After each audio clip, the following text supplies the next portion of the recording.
guys. Getting all situated here.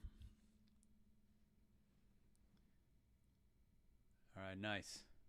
I think I've got enough light. Just adding a little bit by opening my window. Oh man, cuddled up with your cat and hot chocolate? Sounds amazing. All right, let me up this mic. How's that? Doing a little better? Up it a little on here too.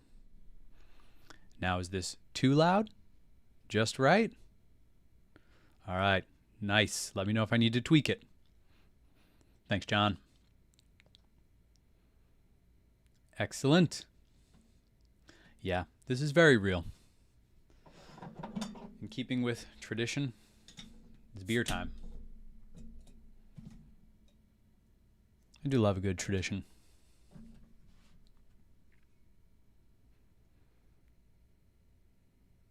Piano Bookworm, Sarah, new handle, of course. I got to keep remembering.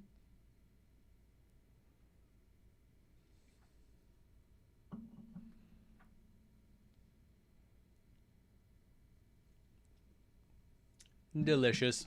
All right, let me get the book down.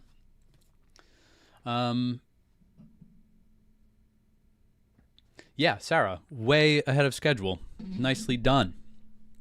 Is 2 o'clock a good time? It tends to work for me these days. So, yeah, I like it. Thought about maybe we'll see how this goes. I feel like I say this every time. Maybe tomorrow, another chapter. This one seems like medium size. You know, we'll see how much of a cliffhanger if I just can't help myself.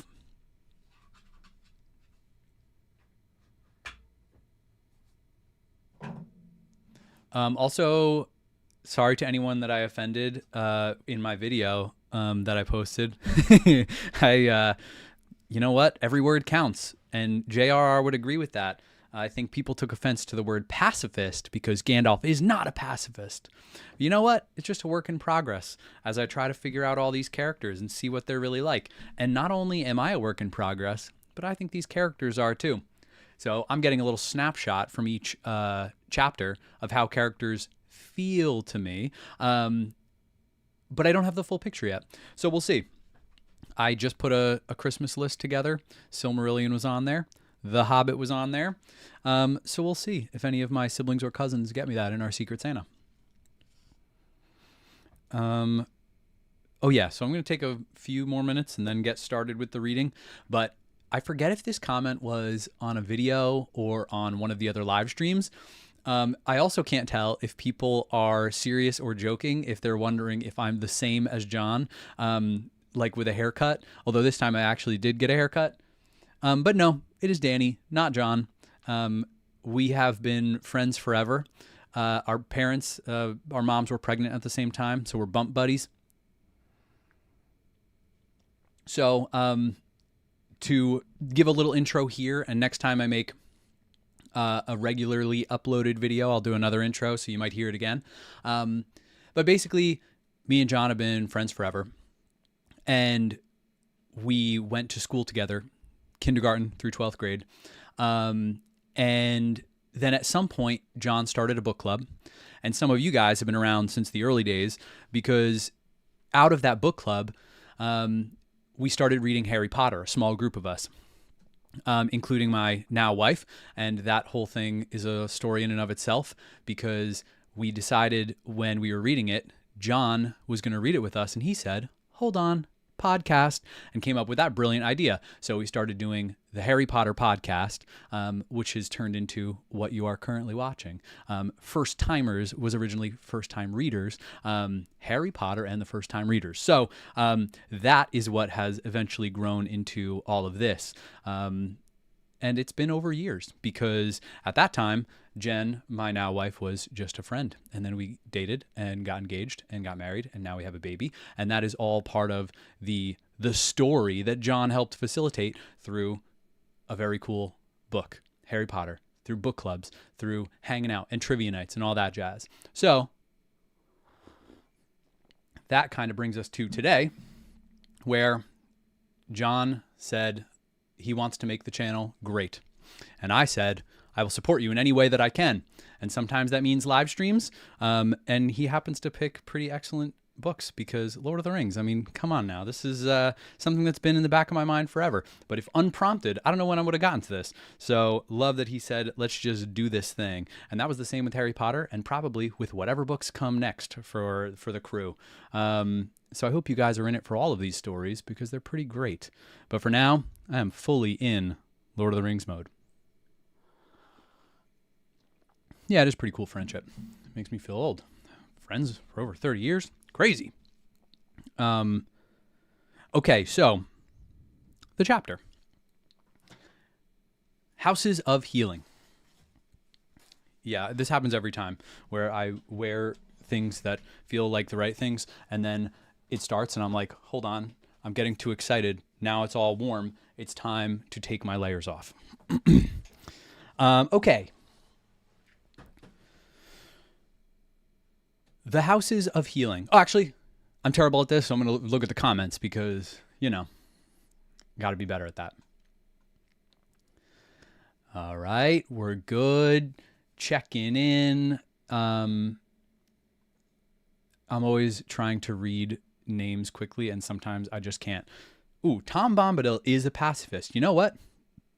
That makes sense. Where Gandalf, it's kind of, maybe being a little controversial to say pacifist because it's like, well, I don't really think he's a pacifist. A little hyperbole there. But Tom Bombadil, that makes sense. It's also, is Tom just powerful enough and wise enough to keep himself away from anything where he would need to not be a pacifist?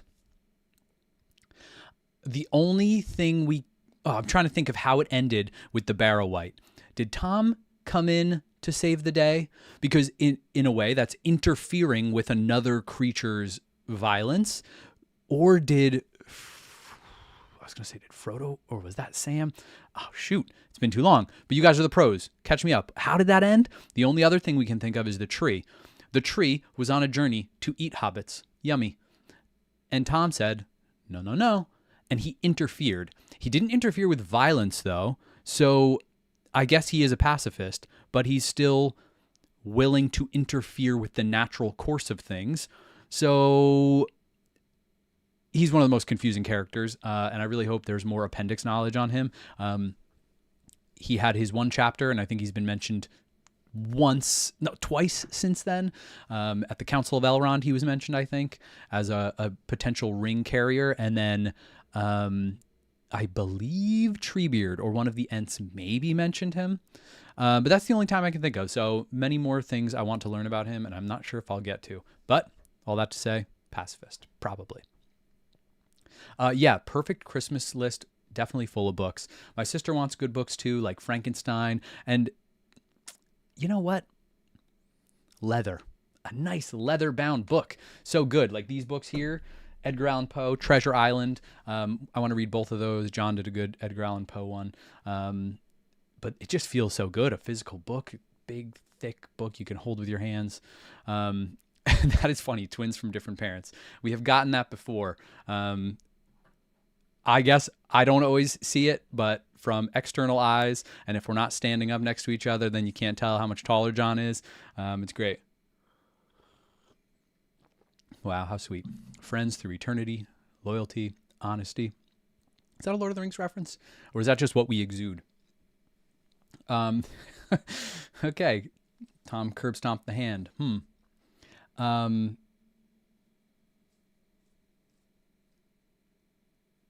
A noble, good pacifism needs protection. Ooh, interesting. But he can only survive because of those who actually fight. Ooh, interesting. Okay, so Tom did come to rescue them from the Wights and from Old Man Willow. Yeah, exactly. Ooh, you say he doesn't care. Kaustub. Interesting. That doesn't feel quite right to me, and I don't know why. It feels like he does care, but on some deeper level, but he does come off aloof at the same time. Yeah, I don't know. Whoa, you're saying this chapter is absolutely one of the best in the books? Very cool. Excited to read it then. okay, so he broke the spell. Frodo called for him, and then Frodo cut off the hand. Okay,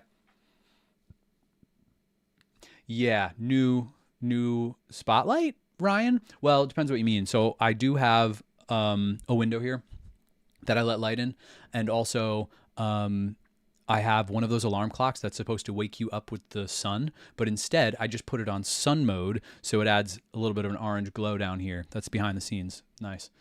Um, Tom breaking down the door isn't violence. I don't know what is. Yeah, you know what? This is making me, and this week I've been thinking about it. What is a pacifist anyway? And can someone be a pacifist and also have moments of stubbornness or not willing to cave on things?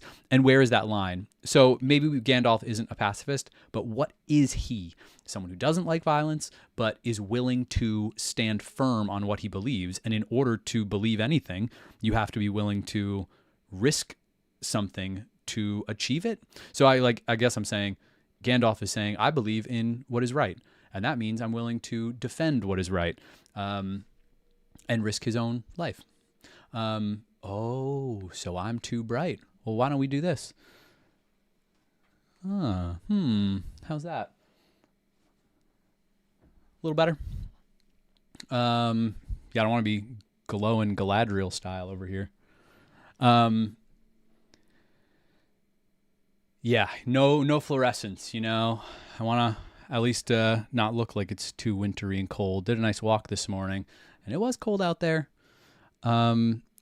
He banished the Barrow-wight at Frodo's summon. So he has, oh man, he's got so much power. I don't even know the whole thing and the banish. Maybe you don't need violence if you're so powerful that you're like above everything. It's like, are you, I'm going to make a dumb analogy, but like, it's like you have a pet, a puppy. Is it violent to grab that dog and put it somewhere or put it in a crate or whatever? No, you are so much more powerful than the puppy and it's for its own good. So you're just putting it there.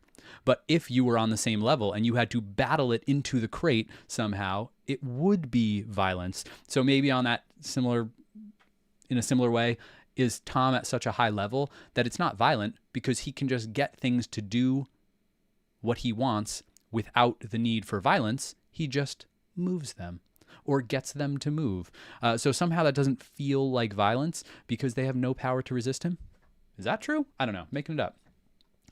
Yeah, all the chapters are the best. That's a very John thing to say. And someone says, like the stream. Yeah, I guess that's a thing that has to be done. And much appreciated, guys. Yeah, you're right. The outside sun is far less predictable. So it might take a little bit of adjustments.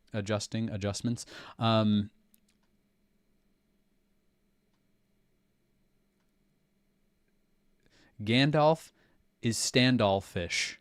Nice. That was a good pun. Took me a while to read it. But now I get it. Angels. Yes, when you have to battle your cat, there can very much be violence. And I get it. That's it's just one of those things, I guess. And that's a fine line between the violence. And maybe that's how I feel about Gandalf sometimes. It doesn't always feel violence because what we see on the pages feels more like a choice to affect change rather than violence feels like a struggle to make it happen.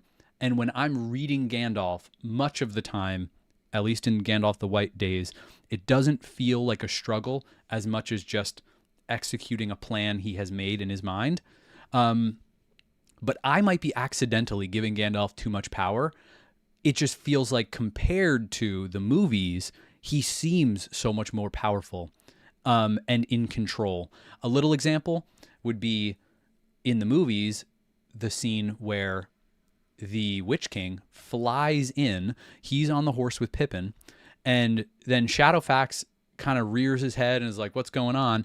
And then I think the Witch King does some kind of crazy taunt, and doesn't Gandalf get like knocked off Shadowfax or something? It's something crazy like that. And the taunt from the Witch King is basically like, I will crush you if I wanted to.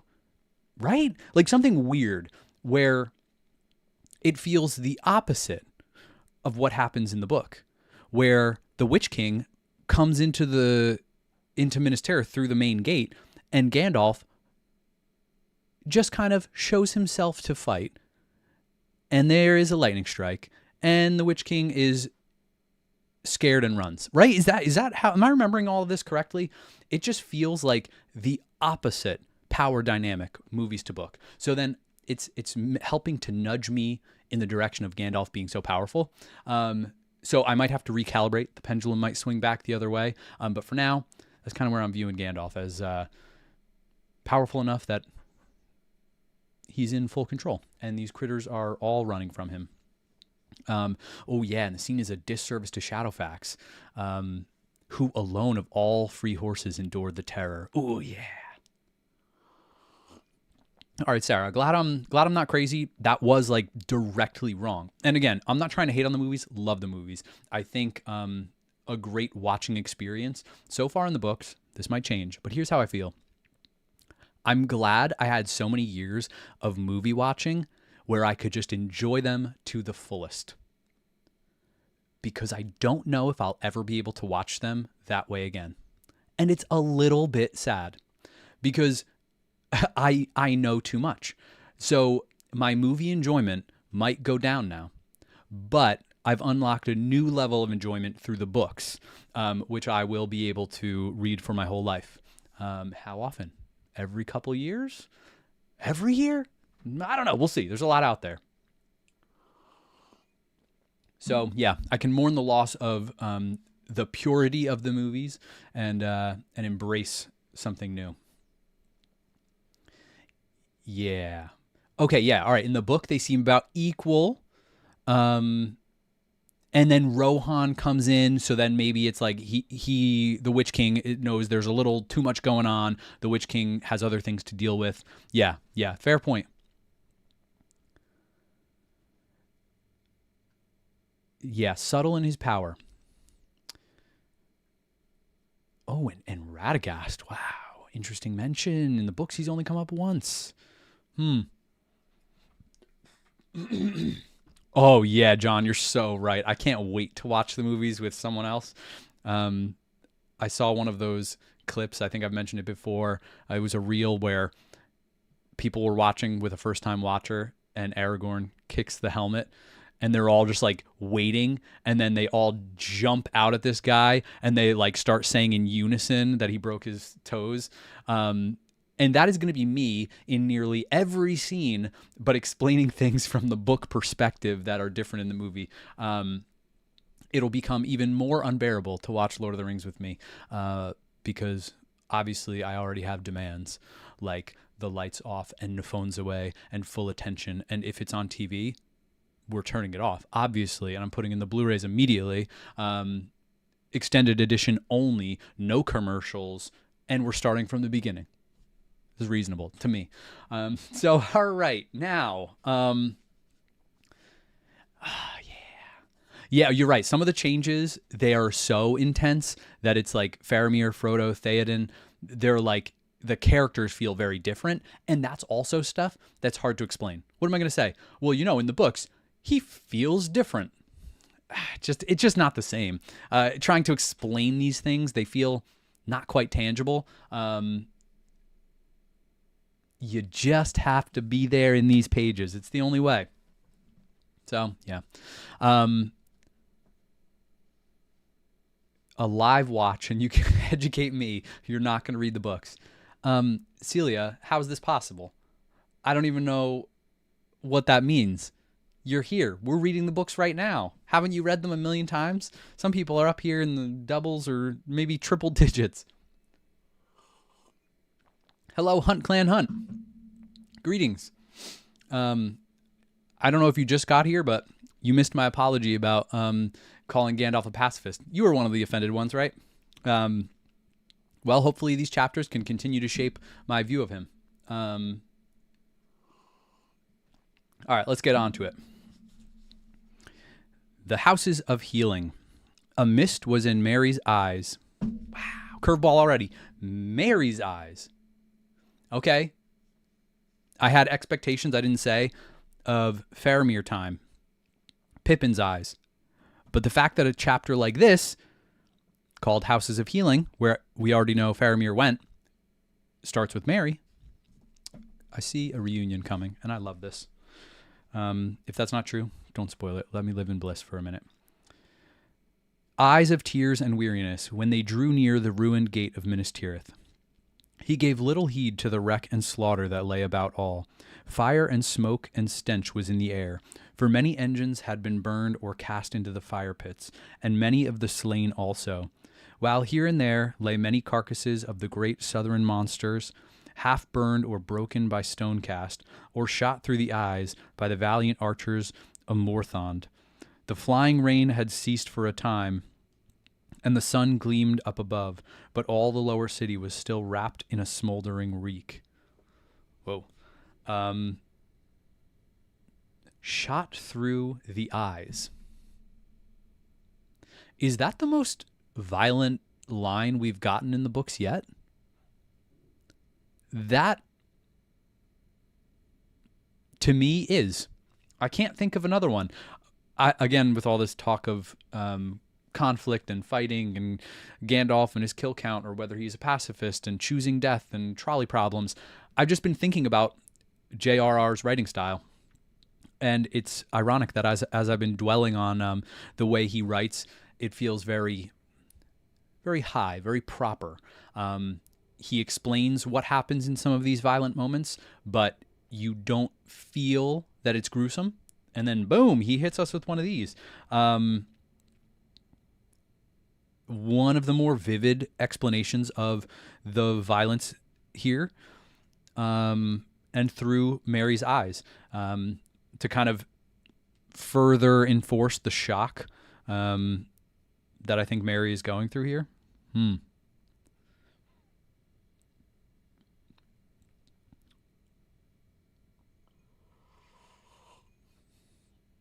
Yeah, so true. So true. Celia, take one for the team. Appreciate it. Yeah, fair point, Dennis. Cleaving the head off an orc. Vivid description, but somehow doesn't quite feel as violent as Through the Eye. Severed head cannonballs. All right, you're right. So the Battle of Minas Tirith in general has stepped it up. Somehow it just feels gritty.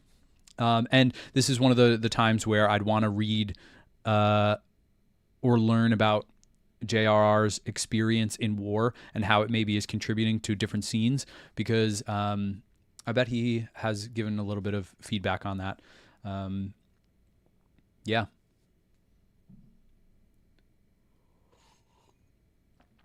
Yeah, that's very relatable. A relatable shot through the eye, like a mega poke. Ooh. Already men were laboring to clear a way through the jetsam of battle. He loves that word. Got to bring it back. And now, out from the gate, came some bearing litters. Gently they laid Eowyn upon soft pillows, but the king's body they covered with a great cloth of gold, and they bore torches about him, and their flames, pale in the sunlight, were fluttered by the wind. Ooh, man. So Theoden and Eowyn came to the city of Gondor, and all who saw them bared their heads and bowed, and they passed through the ash and fume of the burned circle, and went on up along the streets of stone. To Mary the ascent seemed age-long and meaningless, journey in a hateful dream, going on and on to some dim ending that memory cannot seize. I wonder if he knew where they were going, or if this is just the slow processing. I guess like in moments of trauma, sometimes that can be a thing. Your brain speeds up with all the adrenaline and you find yourself just in your own head and the world is a blur around you. Time kind of doesn't exist in the worst way. So maybe that's what's going on here. Still has those eyes of tears and weariness. So yeah, I guess weariness will make it feel like a dream too. A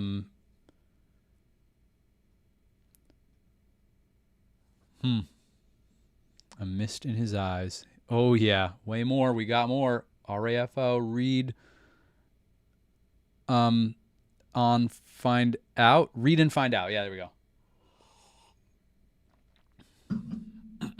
Yeah, he is traumatized. Here's something. I'm going to have a lot of these side notes. I'm halfway through the first page, but I'm just excited to be here, guys. I was thinking of doing a little bit of a video. I walked around the mall the other day, and I saw someone with a Lord of the Rings shirt. And I thought to myself, Lord of the Rings trivia out in public. That'd be fun. Even though it sounds scary to be just talking to strangers, I guess I'd have to offer them money, $1 for every question they get right.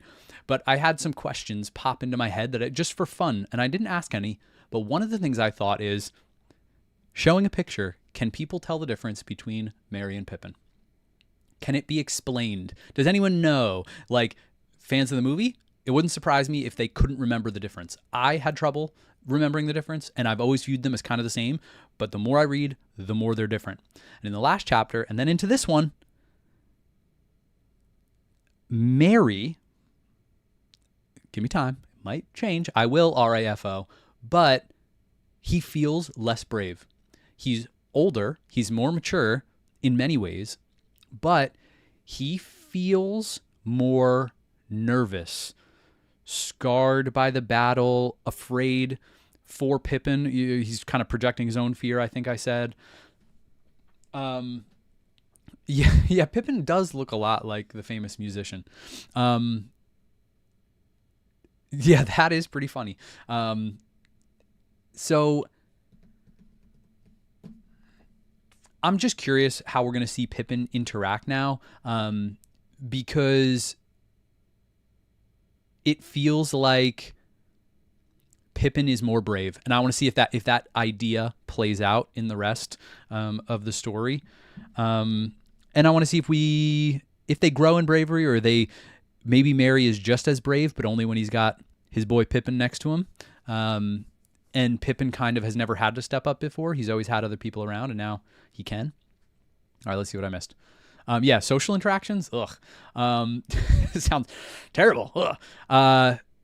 Also, I just thought going around and asking people questions if they weren't wearing an Aragorn short shirt or something. How many people would truly have knowledge of Lord of the Rings today? Gen Z, what do they know about it? You know what I mean? Is anyone here in the younger generations? I forget all the names, or where Y is. Is Y the one that's older than me? And then we're millennials, and then there's Gen Z maybe, and then Alpha. I don't know. But does the younger generation know Lord of the Rings? Another side thing, are they going to do a Lord of the Rings show in a few years, 5, 10, 15 years, where they retell this whole story like they're doing with Harry Potter right now? It would hurt me and thrill me at the same time. Good differences. Interesting. Merry is, less brash. Yeah, agreed. Pippin does seem more carefree, and maybe it's that carefreeness that makes him feel less afraid in some ways. All right, you're right. I gotta give him more respect. He did just stab the Witch King. So even if he doesn't feel brave in some ways, I think there's like an instinctual bravery that comes out when he needs it. So he might have spent the night in fear. Maybe he's been through things in the past. No, nothing before the story. Were all the hobbits equal in their trauma or lack thereof when we meet them? Maybe. All right. I got it. You're right. I got to put respect on the name. He stabbed the Witch King, so all the riders of Rohan ran away at the sight of him, and Merry is doing what needs to be done. So that's a good distinction. It's not just the bravery of what is shown. In fact, that doesn't mean anything ahead of time in his mind. It's the bravery of the action he took, which is far better bravery. Or what's the line? It's a little cliche now, but Game of Thrones, the same thing. How can I be brave if I'm scared? Well, it's the only time you can be brave.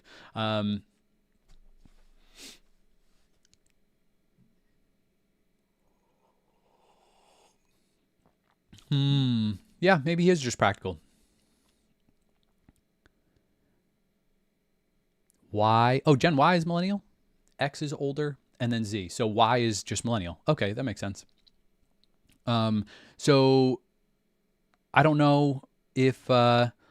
Oh yeah, John, I do agree too. Harry Potter movies are a worse adaptation. Lord of the Rings movies are so much closer to the books that it probably would not be as beneficial to the community to create a show about Lord of the Rings, because the movies already did such a good job. Although I know there are some of you that would disagree with that, but that's because you guys are the pros, the purists. But for the casual watcher or reader, they might say, close enough, no big deal. And part of that might just be having one person do all the movies, where Harry Potter had a lot of different people directing, a lot of different minds in there, you know? Too many chefs in that kitchen. All right, let me get back to it. Merry seemed, the scent seemed age-long to him. Slowly, the lights of the torches in front of him flickered and went out. And he was walking in darkness, and he thought, this is a tunnel leading to a tomb. There we shall stay forever. Ooh, bleak. But suddenly, into his dream, there fell a living voice. Well, Merry, thank goodness I have found you. He looked up, and the mist before his eyes cleared a little. There was Pippin. Does he even believe this? Oh, this is cute. They were face to face in a narrow lane, and but for themselves, it was empty. He rubbed his eyes. Wait, he's just walking up on his own? Just like, go uphill and you'll get there eventually. Where is the king? He said. And Éowyn. Then he stumbled and sat down on a doorstep and began to weep again. They have gone up into the citadel, said Pippin. I think you must have fallen asleep on your feet and taken the wrong turning. Oh, and he went to look for him. When we found that you were not with them, Gandalf sent me to look for you. Poor old Merry, how glad I am to see you again. But you are worn out, and I won't bother you with any talk. But tell me, are you hurt or wounded? No, said Merry. Oh, good. Well, no, I don't think so. But I can't use my right arm. Okay, that counts, Merry. Pippin, not since I stabbed him. And my sword burned all the way like a piece of wood. Pippin's face was anxious. Well, you had better come with me as quick as you can, he said. I wish I could carry you. You aren't fit to walk any further. They shouldn't have let you walk at all, but you must forgive them. So many dreadful things have happened in the city, Merry. That one poor hobbit coming from the battle is easily overlooked. It's not a misfortune being overlooked, said Merry. I was overlooked just now by... No, I can't speak of it. Help me, Pippin. It's all going dark again and my arm is so cold. Lean on me, Merry lad, said Pippin. Come on now, foot by foot. It's not far. Are you going to bury me, said Merry. No, indeed, said Pippin, trying to sound cheerful, though his heart was wrung with fear and pity. No, we are going to the houses of healing. All right, good. They're all going to the same place. I like that. Yeah, good friend. And I like that Gandalf was thinking about all that too. I'm like, wait, is Éowyn awake yet? Again, this is one of those things. Gandalf knows a lot. How did he know that Merry made it all the way out here? When Gandalf left, that was so long ago. How did he know? Obviously, one of these other guards could have been like, yeah, there was a short dude around down there. But my first thought is just that Gandalf knew Merry made it to the battle for some other reason. A foreknowledge or whether he sensed it. But how much did he know?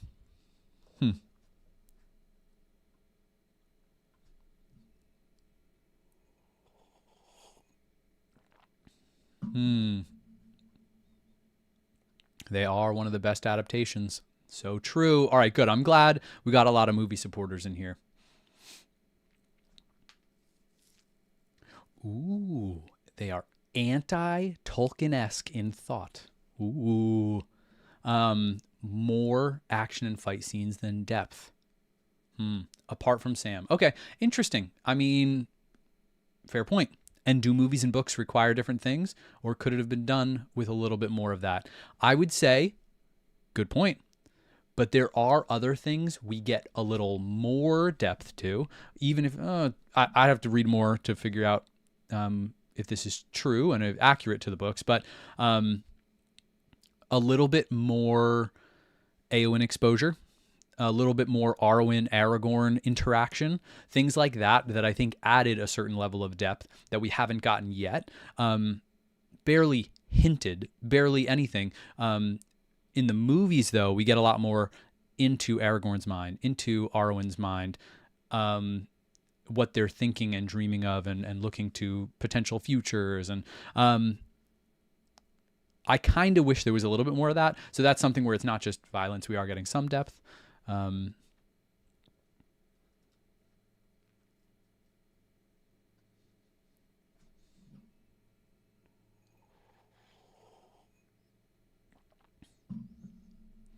Yeah, Pippin and Gandalf did know that he was left at Rohan.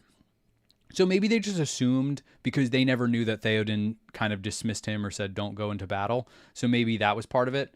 Yeah. Almost lost my beer there. That was close.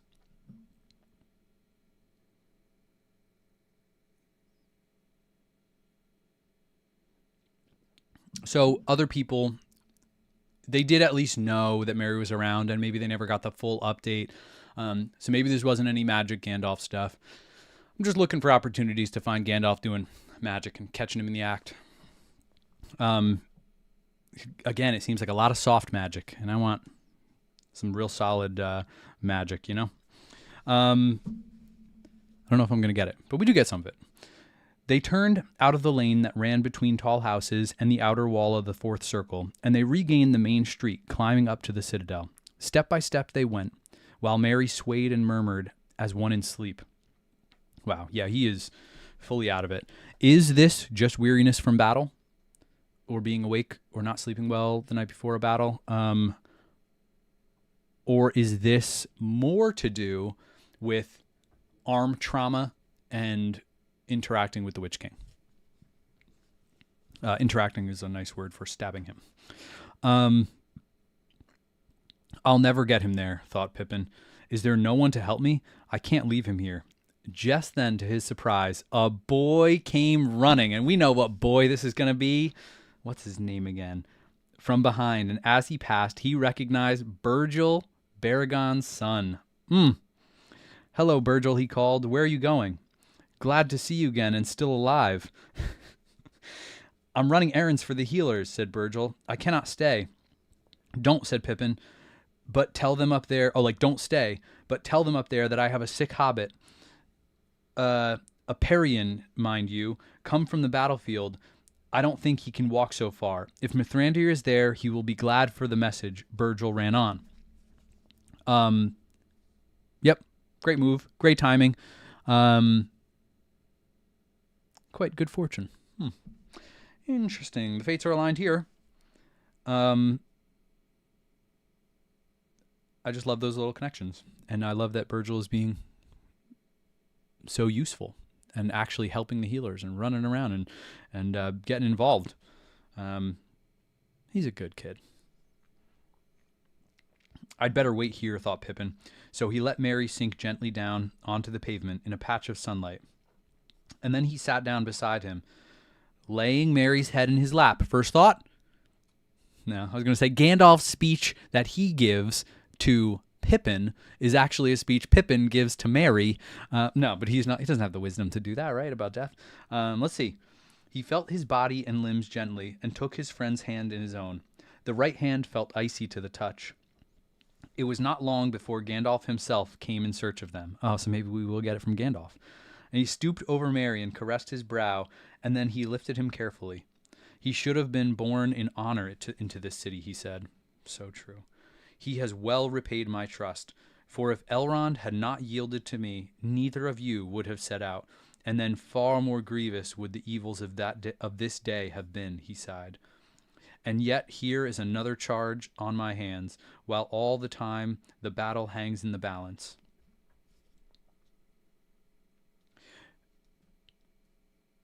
So the first part, love it, great. He is just heaping on praises because the hobbits are, they're killing it out here. They're sometimes literally. I'm glad Elrond let Gandalf's wisdom take over here. and he allowed the hobbits to go.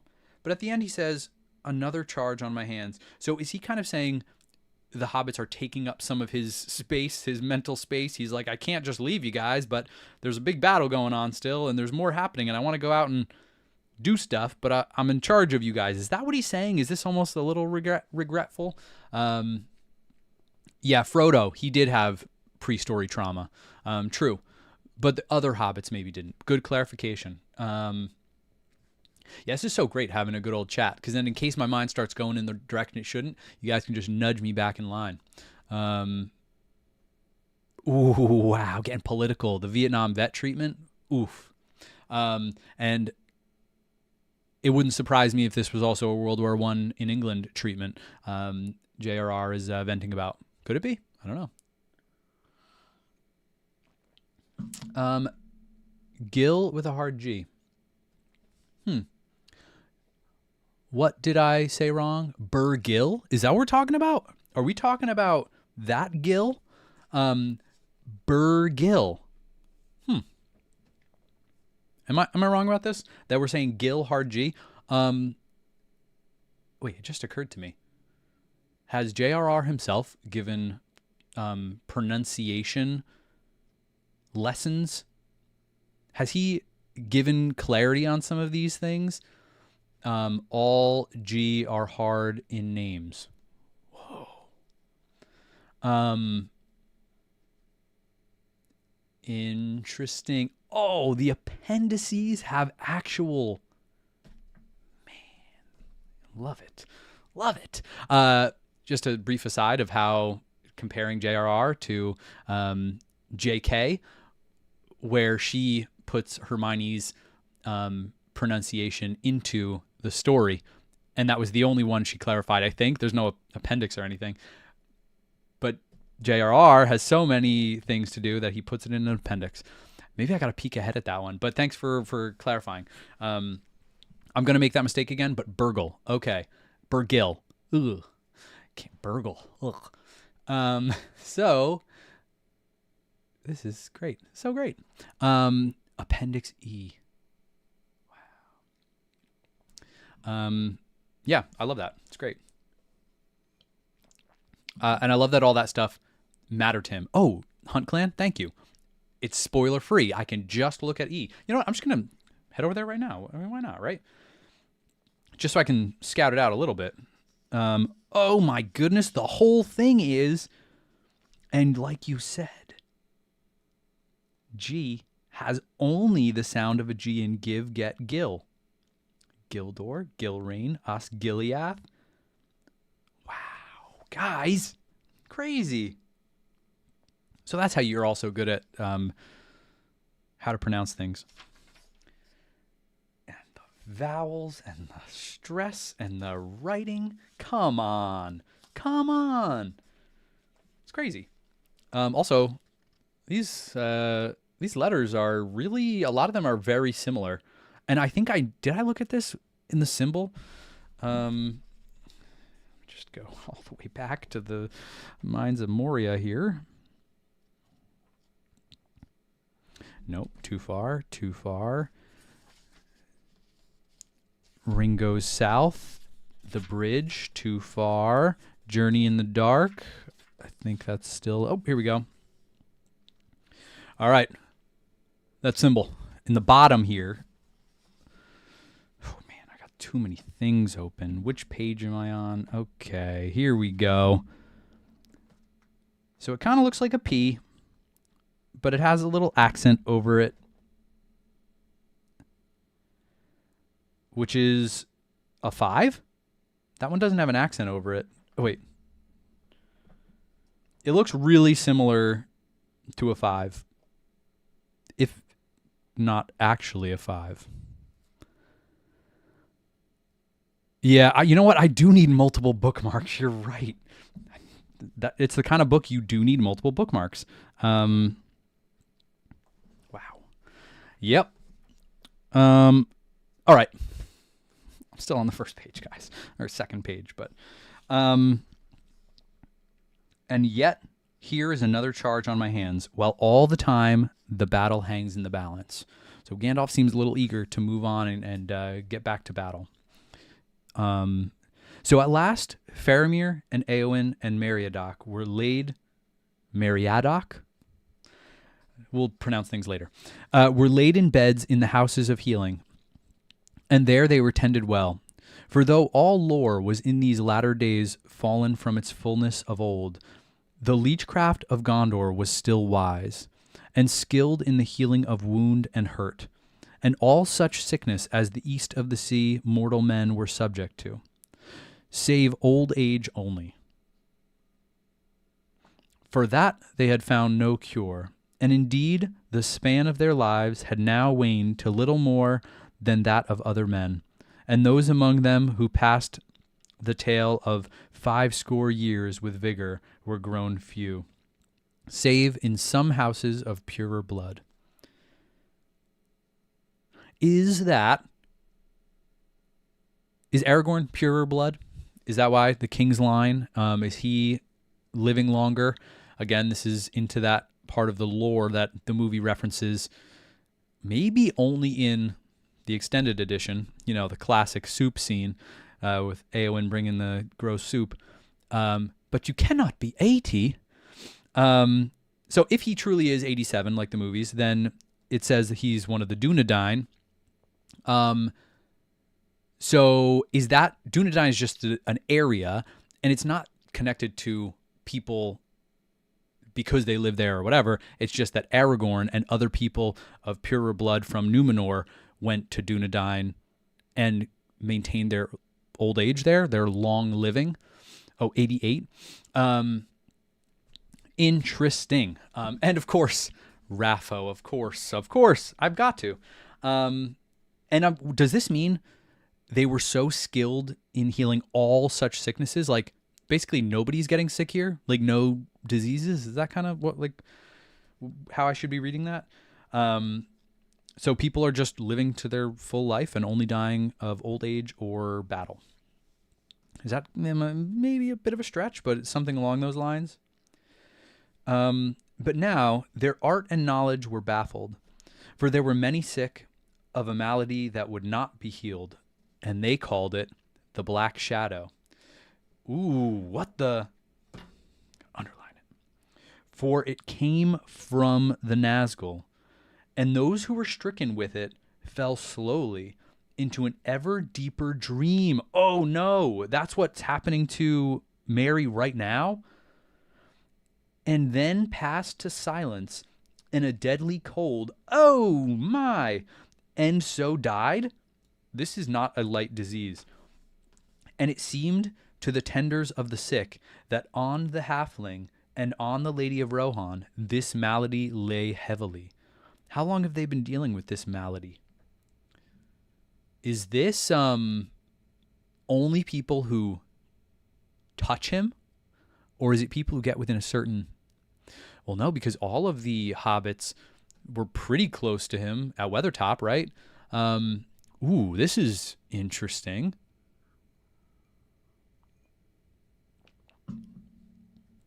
Oh, so Dunedain is a people, and they're people of Númenor?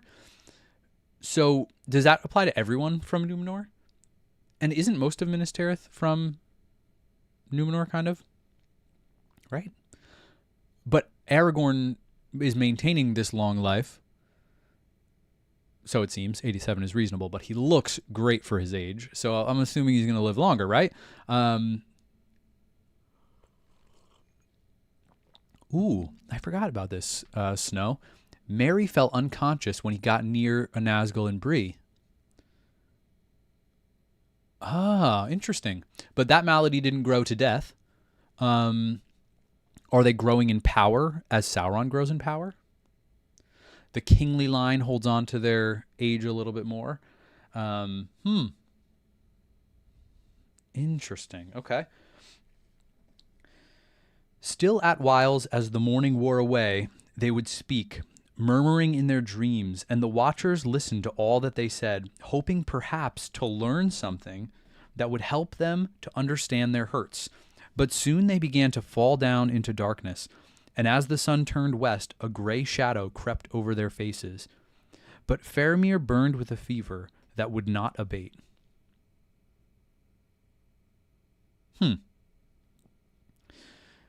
Nearly getting burned alive would maybe lead to a fever? Gandalf went from one to the other full of care, and he was told all that the Watchers could hear, and so the day passed, while the great battle outside went on, with shifting hopes and strange tidings, and still Gandalf waited and watched and did not go forth. Till at last the red sunset filled all the sky, and the light through the windows fell on the gray faces of the sick. Oh, then it seemed to those who stood by that in the glow the faces flushed softly, as with health returning, but it was only a mockery of hope. Man, the ups and downs, the roller coaster sentences. Here I am thinking it's time to bring everyone out into the sunlight. A little vitamin D. Nope. Then, an old wife, Eorith, the eldest of the women who served in that house, looking on the fair face of Faramir, wept, for all the people loved him. And she said, alas, if he should die, would that there were kings in Gondor, as there were once upon a time, they say. For it is said in old lore, I love the old lore. The old lore is always right, right? Come on, this is it, the solution. The hands of the king are the hands of a healer, and so the rightful king could ever be known. Oh, snap. Come on, this chapter's got to end with Aragorn coming in to heal everybody and declare his rightful kingness. And Gandalf, whoa, getting too excited. And Gandalf went from one to the other full of care. And he was told all that the Watchers could hear. Wait, what am I doing? I'm going all the way back in the wrong place. And Gandalf, who stood by, said, men may long remember your words, Eorith, for there is hope in them. Maybe a king has indeed returned. Oh yeah, I love when a book name is said out loud, almost, to Gondor. Or have you not heard the strange tidings that have come to the city? I have been too busy with this and that to heed all the crying and shouting, she answered. All I hope is that those murdering devils do not come to this house and trouble the sick. Then Gandalf went out in haste, and already the fire in the sky was burning out, and the smoldering hills were fading, while ash-gray evenings crept over the fields. Also, Eorith is pretty great. She's a lore master. She's got wisdom in her age, and she's just given a little bit of sass, it seems, to Gandalf. Like, hey, I'm a little busy to be dealing with like rumors and stories and stuff. I'm kind of like doing things here. So kind of funny. She's not above lore, but she does seem a little bit too busy to be dealing with gossip. It's great.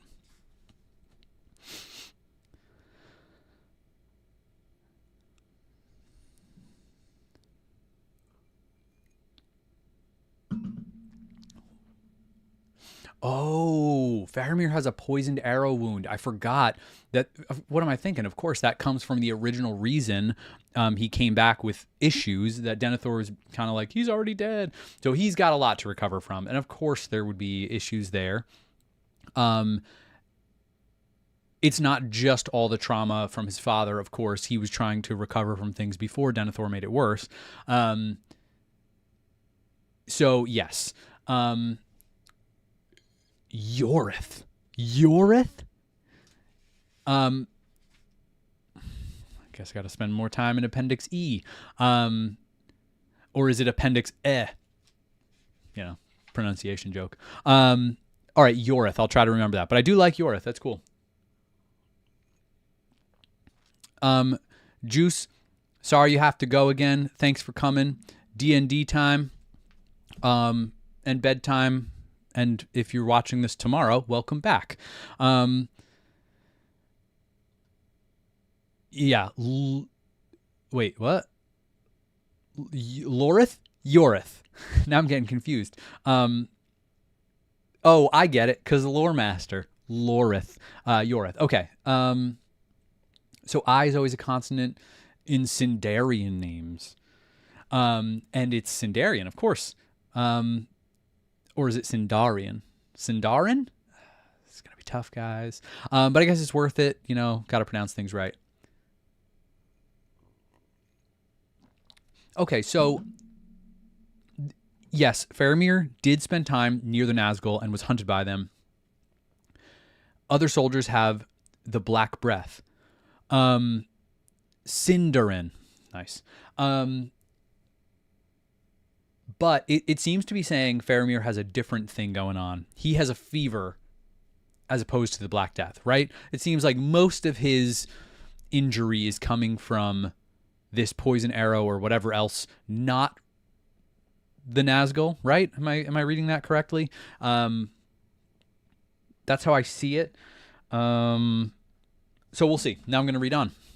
Now, as the sun went down, Aragorn and Eomer and Imrahil drew near the city with their captains. Now I'm questioning every name. Is Imrahil Yimrahil or something else? No, I'm just going to go for it. And I'll correct things slowly as I can. So keep the corrections coming. Some of them I will be able to acknowledge. Some of them I won't be able to keep up with. It'll slow the reading down too much. With their captains and knights, and when they came before the gate, Aragorn said, "Behold, the sun is setting in a great fire. It is a sign of the end and fall of many things, and a change in the tides of the world. But this city and realm has rested in the charge of the stewards for many long years, and I fear that if I enter it unbidden, then doubt and debate may arise." Ooh. "Which should not be while this war is fought. I will not enter in, nor make any claim until it be seen whether we or Mordor shall prevail. Men shall pitch my tents upon the field, and here I will await the welcome of the lord of the city." Huh.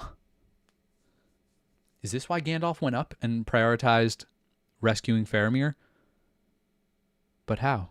How can he be... Because Faramir kind of becomes lord of the city, right? And Faramir can heal from this fever thing, go down, bring in Aragorn, who can heal everyone from Black Breath, right? Very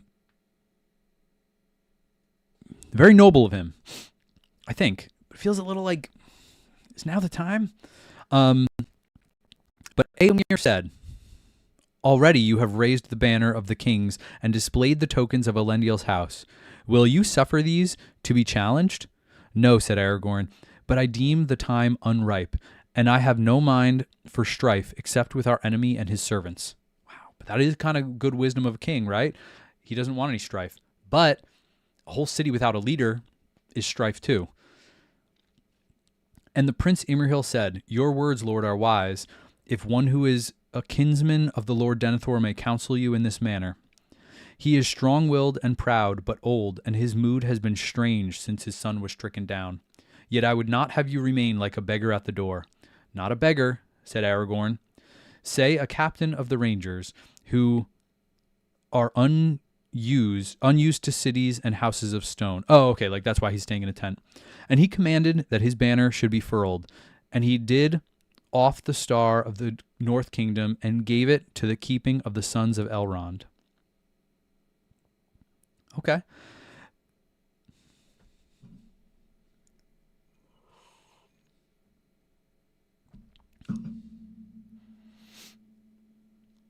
Yeah, I thought Imrahil was not Sindarin, and then it would be different pronouncing. But how do we know what something is coming from to know how to pronounce it? Or is it kind of like you're going to pronounce everything wrong till like your fourth time through the books, and then you can kind of correct things as you go? Kind of.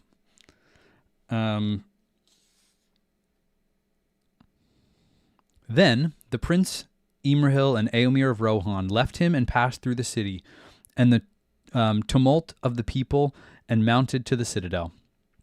And they came to the hall of the tower, seeking the steward. But they found his chair empty, and before the dais lay Theoden, king of the Mark, upon a bed of state.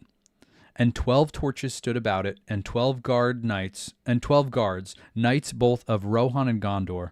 And the hangings of the bed were green and white, but upon the king was laid a great cloth of gold up to his breast, and upon that his unsheathed sword, and at his feet his shield. The light of the torches shimmered in his white hair like the sun in the spray of a fountain. But his face was fair and young. Ooh, young, interesting. Save that a peace lay on it, beyond the reach of youth, and it seemed that he slept. Peaceful. When they had stood silent for a time beside the king, Imrahil said, "Where is the steward? And where also is Mithrandir?" And one of the guards answered, "The steward of Gondor is in the houses of healing." Oh, so it is Faramir now, automatically, right? Okay. But Éomer said, "Where is the lady Éowyn, my sister? For surely she should be lying beside the king." Ooh, he really doesn't know. And in no less honor. Where have they bestowed her? And Imrahil said, "But the lady Éowyn was yet living when they bore her hither. Did you not know?" Then hope unlooked for came so suddenly to Éomer's heart, and with it the bite of care and fear renewed, that he said no more, but turned and went swiftly from the hall. And the prince followed him. And when they came forth, evening had fallen, and many stars were in the sky. And there came Gandalf on foot, and with him one cloaked in grey. And they met before the doors of the houses of healing, and they greeted Gandalf and said, "We seek the steward, and men say that he is in this house. Has any hurt befallen him? And the lady Éowyn, where is she?" Big things.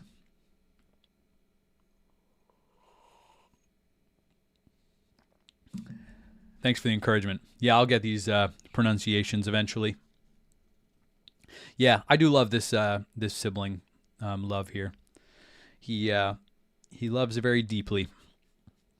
And Gandalf answered, "She lies within, and is not dead, but is near death. But the Lord Faramir was wounded by an evil dart, as you have heard, and he is now the steward, for Denethor has departed, and his house is in ashes." And they were filled with grief and wonder at the tale that he told. So wait, was that the tale, or did he tell them the full tale?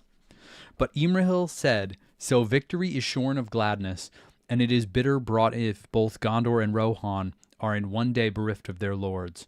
Éomer rules the Rohirrim. Who shall rule the city meanwhile? Shall we not send now for the Lord Aragorn?" And the cloaked man spoke and said, "He is come." And they saw as he stepped into the light of the lantern by the door that it was Aragorn. What in the world? Sneaky.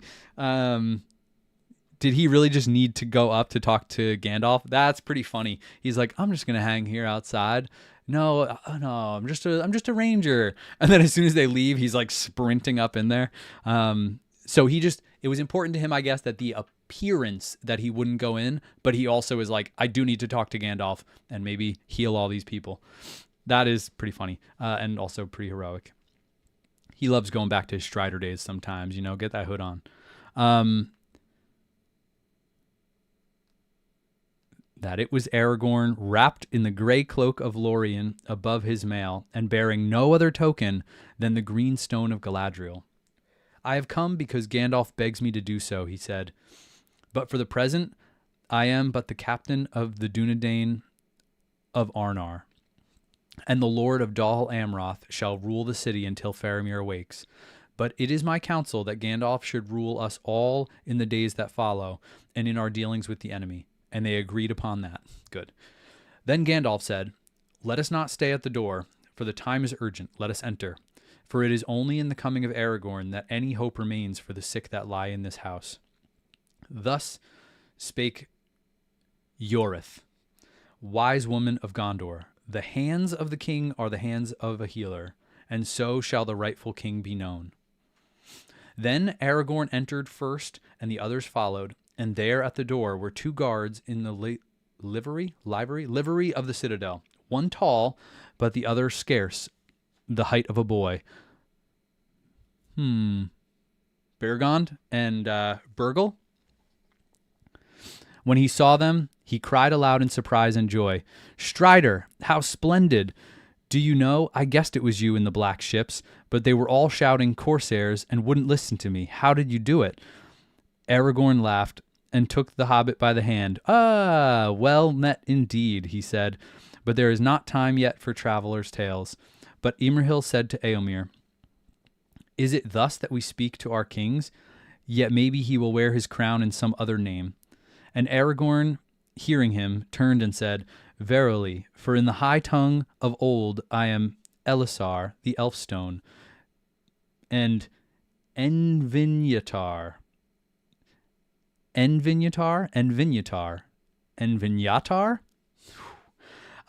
Renewer. And he lifted from his breast the green stone that lay there. But Strider shall be the name of my house, if that ever be established. In the high tongue it will not sound so ill, and Tel-Contar will be, and all the heirs of my body. So it's just that Strider is kind of a common tongue, it's being said, and then Imrahil's like, whoa, why is he calling you that? That's disrespectful. Is that what's happening here? Am I missing something? So Pippin's just given a little like familiarity, and Imrahil wasn't ready for that kind of like brotherhood vibe. He expected more respect. Is that it? Yeah, Denethor departed. Nice way to say that, right? Theoden fell. Yeah, Gandalf couldn't resist just a little house in ashes. And all right, yeah, also I did read on, and I got to give it back to Aragorn. I was almost making it sound like he just ran up, but now it sounds like Gandalf went down to get him, to say, Aragorn, you're noble and all, but you got to come up here. Cool. Strider is a diss. Okay, interesting. It always sounded so cool to me. It doesn't feel like a diss, but maybe that does kind of rub people the wrong way. Yeah, Gandalf sent for him, so good for Gandalf. And it means Aragorn didn't have any ulterior motives. He wasn't saying, as soon as they leave, I'm going to run up. He legit was saying, I'm going to stay here, and he only did it because Gandalf was giving him wisdom. All right. And with that, they passed into the house. And as they went toward the room where the sick were tended, Gandalf told of the deeds of Eowyn and Meriadoc. For, he said, long have I stood by them, and at first they spoke much in their dreaming, before they sank into the deadly darkness. Also, it is given to me to see many things far off. There it is. More of like what Gandalf can see. Does he mean far off into the future? Or does he just mean he could see it as it was happening on the Pelennor fields? But I like that as they're kind of dreaming, they're basically telling their story, and Gandalf's picking up on things, filling in details. Aragorn went first to Faramir, and then to the Lady Eowyn, and last to Merry. When he had looked on the faces of the sick and seen their hurts, he sighed.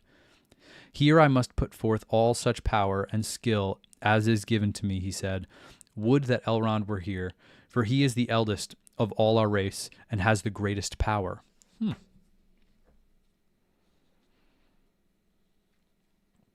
And Eomer, seeing that he was both sorrowful and weary, said, first you must rest, surely, and at the least eat a little. But Aragorn answered, nay, for these three, and most soon for Faramir, time is running out. All speed is needed. Yeah, I'm surprised Eomer is saying this, where he's saying, slow down, relax, eat a little first. Like, I'm surprised he's not saying, no, yeah, right now, get to it. Like, if you need food, I'll go get it for you, but stay here and try to heal people. Like, start with my sister. Then he called to Yorith and said, you have store in this house of herbs and healing? Yes, Lord, she answered, but not enough, I reckon, for all that will need them.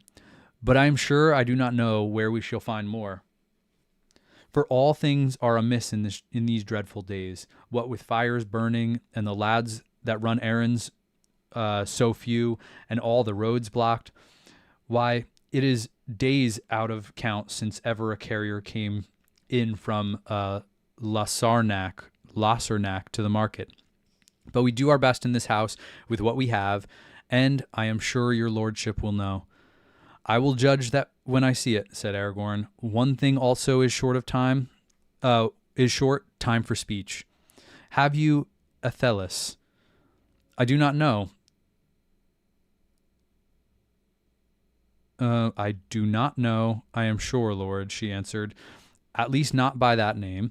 I will go and ask for the herb master. He knows all the old names. Okay. Herb master. I do not know, I am sure. I do not know, I'm sure.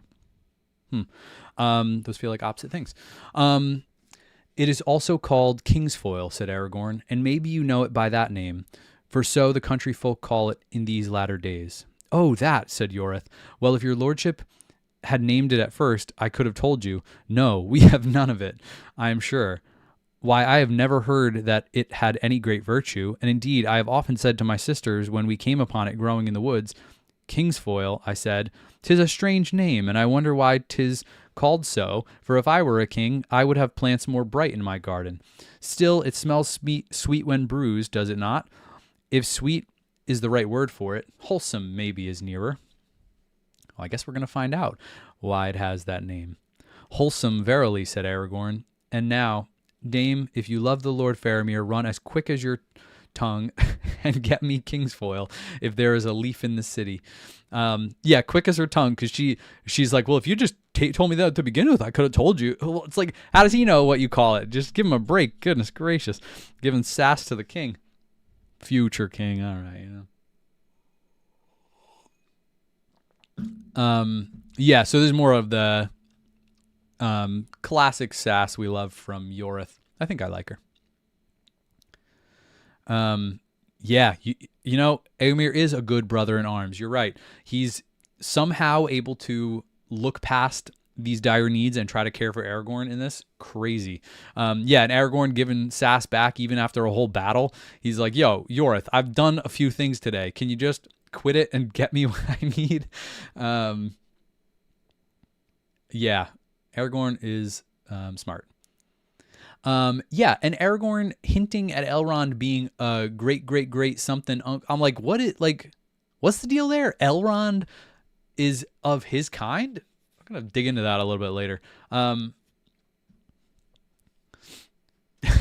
Yeah, someone in charge of a church bake sale. Yeah, we've all met Yorith in such context.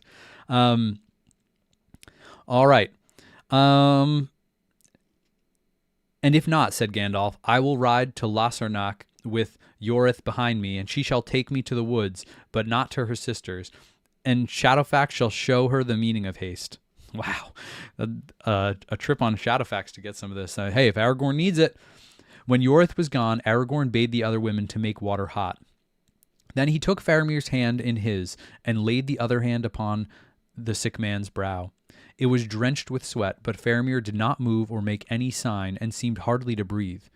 He is nearly spent, said Aragorn, turning to Gandalf, but this comes not from the wound. See, that is healing. He had been smitten by some dart of the Nazgul, as you thought. He would have died that night.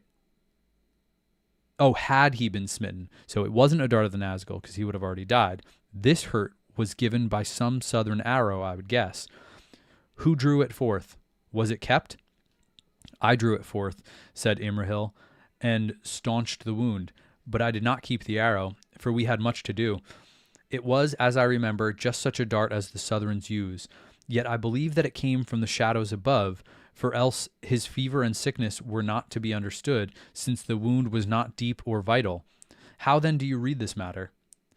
Weariness, grief for his father's mood, a wound, and over all the black breath, said Aragorn.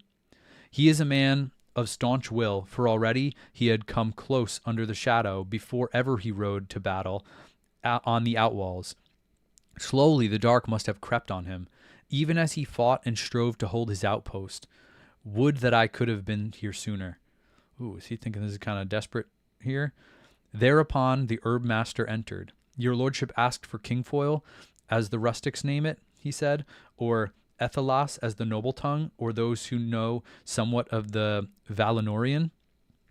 I do so, said Aragorn, and I care not whether you say now Asa Aranian or Kingsfoil, as long as you have some. Well, at least this guy knows multiple names for things, so that's good. Your pardon, Lord, said the man. I see you are a lore master. Oh, we got a lore master here. I see you are a lore master, not merely a captain of war. So, Asiya Iranian must be part of the lore. Interesting.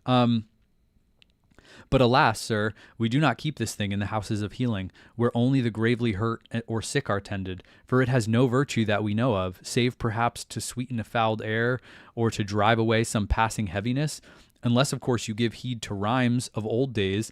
Oh, yes, we do give heed to rhymes of old days, and I'm glad he's an herb master and also a mini lore master. If he's getting Aragorn's lore references, he must know a good amount of lore, and I think the older you are, the more lore you know anyway. Here we go. Let's get some lore.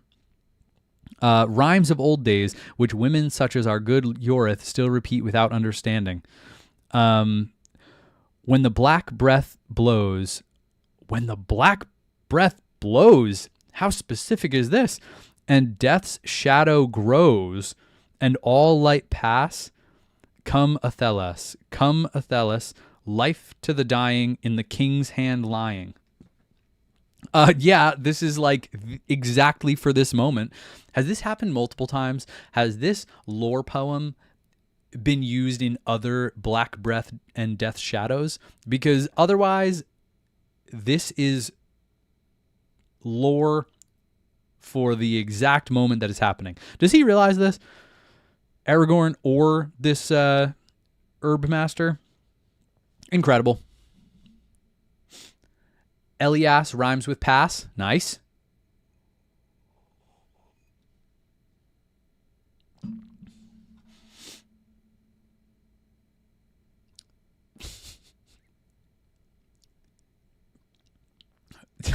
Nice, Nemo.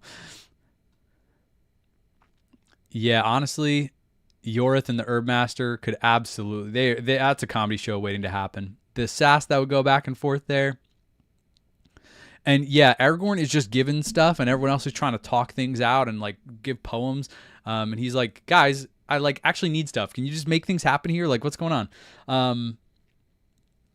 And without a king, it would lose its value. So they've kind of forgotten and just kind of said, it's fake stuff. Yeah, you know what? Elrond would definitely pass on a bunch of lore.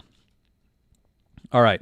So I guess even after this little poem of lore, the Herb Master still says, "It is but a doggerel, I fear, garbled in the memory of old wives. Its meaning I leave to your judgment, if indeed it has any." So he doesn't even think this has meaning, but he knows this little rhyme. But old folk still use an infusion of the herb for headaches.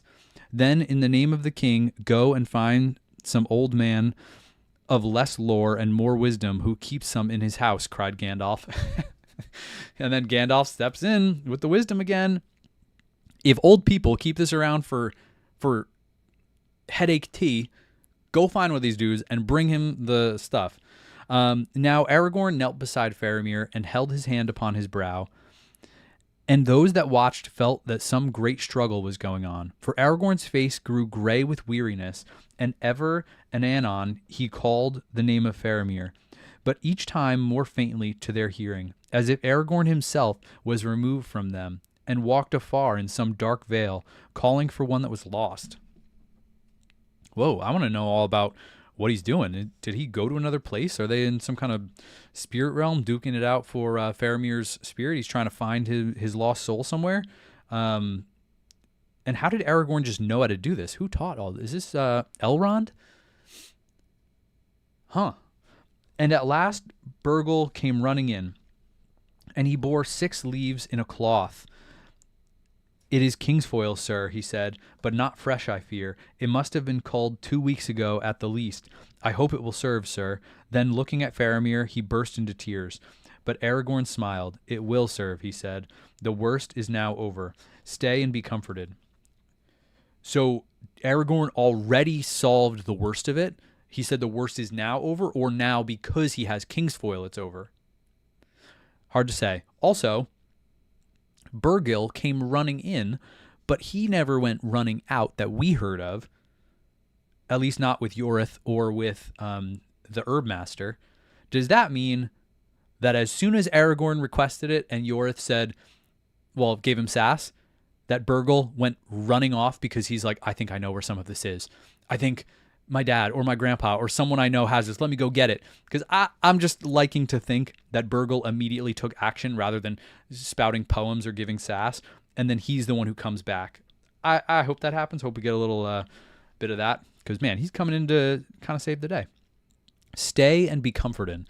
Then taking 2 leaves, he laid them on his hands and breathed on them, and then he crushed them, and straightway a living freshness filled the room, as if the air itself awoke and tingled, sparkling with joy. Wow, tingled, sparkling with joy. That's great. And then he cast the leaves into the bowls of steaming water that were brought to him. And at once all hearts were lightened, not just the people on the ground, all hearts were lightened. For the fragrance that came to each was like a memory of dewy mornings of unshadowed sun in some land of which the fair world in spring is itself but a fleeting memory. Whoa. But Aragorn stood up as one refreshed, and his eyes smiled as he held a bowl before Faramir's dreaming face. Well now, who would have believed it, said Yorith to a woman that stood beside her. The weed is better than I thought. It reminds me of the roses of Imloth Melui when I was a lass, and no king could ask for better. Suddenly, Faramir stirred. So I guess Yorith is back. Maybe she just brought Burgle with her. And he opened his eyes, and he looked on Aragorn, who bent over him. And a light of knowledge and love was kindled in his eyes, and he spoke softly. Oh, I love that. Knowledge and love. How knowledge? But love immediately? Ah, it's so great. He's got a pure heart, that Faramir. And he spoke softly. My lord, you called me. I come. What does the king command? Oh, man. So in whatever spirit realm they were in, did Faramir already meet him and get introduced and just know he was king? Is that instinct when he wakes up? Or did they already interact? Wow. And he's saying, my lord, what does the king command? He's already, hey, you're in charge. Oh, man. No battle, no nothing, no explanation. He's just good. Oh, let me check the chat, of course.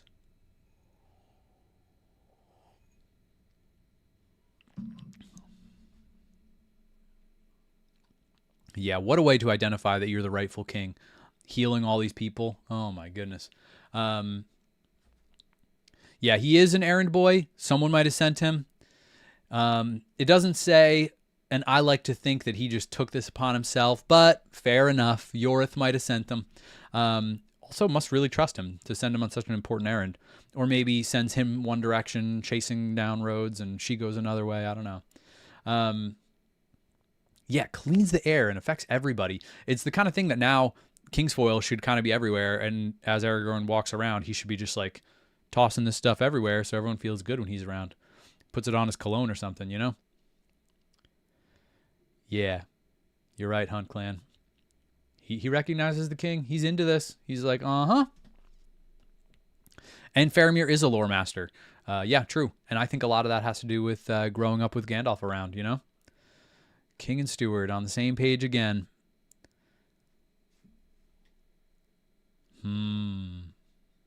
Studied in the old lore. So he's like, you know what? You worked with this herb. That's it. I know you're the one then. Yeah, true. Oh, true. So Frodo already told him specifically. So then he knew Aragorn was on the way, and this is just the confirmation.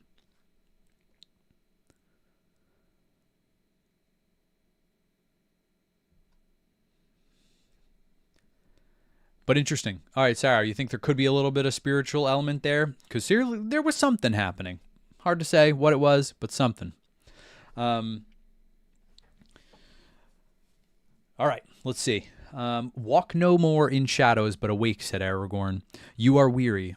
Rest a while and take food and be ready when I return. Ooh, where's he going? I will, Lord, said Faramir. For who would lie idle when the king has returned? Wow, man, this is great. He's just doing it.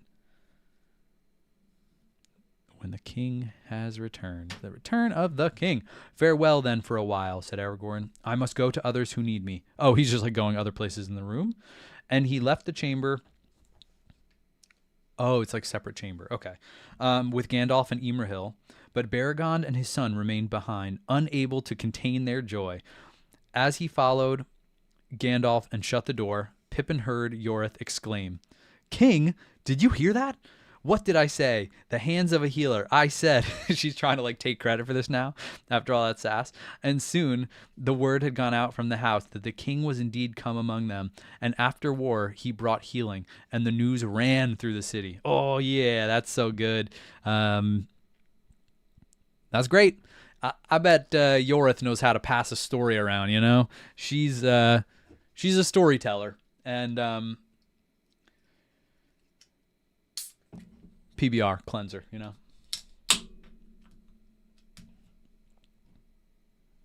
Excellent.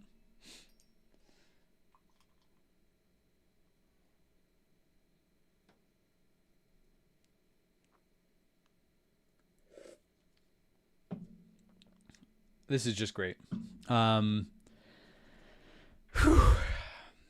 Feels good. Aragorn's back. A smoother transition than I thought, you know? Whoa. HuntClan. Yeah, go crush that job interview. Hope it goes well. Keep us posted, you know? Stay calm. Answer those questions. Be confident. Be polite. Yeah, all that stuff is fun. Hope you get it. Ooh, that's exactly why Denethor didn't like Faramir. Yeah, Faramir's like, no, I don't want authority. What are you talking about? No way. I never wanted it. Yeah, someone else? Yep, take it. You're good. Rumor Master. Yep, that's Yorith for sure.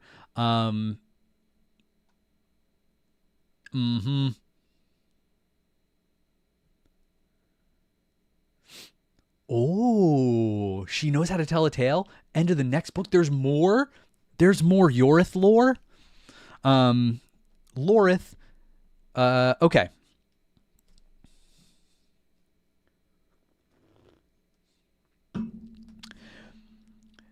But Aragorn came to Eowyn, and he said, Here there is a grievous hurt and a heavy blow. The arm that was broken has been tended with due skill, and it will mend in time, if she has the strength to live. It is the shield arm that is maimed, but the chief evil comes through the sword arm, in that there now seems no life, although it is unbroken. Is he examining physically, or can he sense that? Alas, for she was pitted against a foe beyond the strength of her mind or body. Ugh. And those who will take a weapon to such an enemy must be sterner than steel, if the very shock shall not destroy them.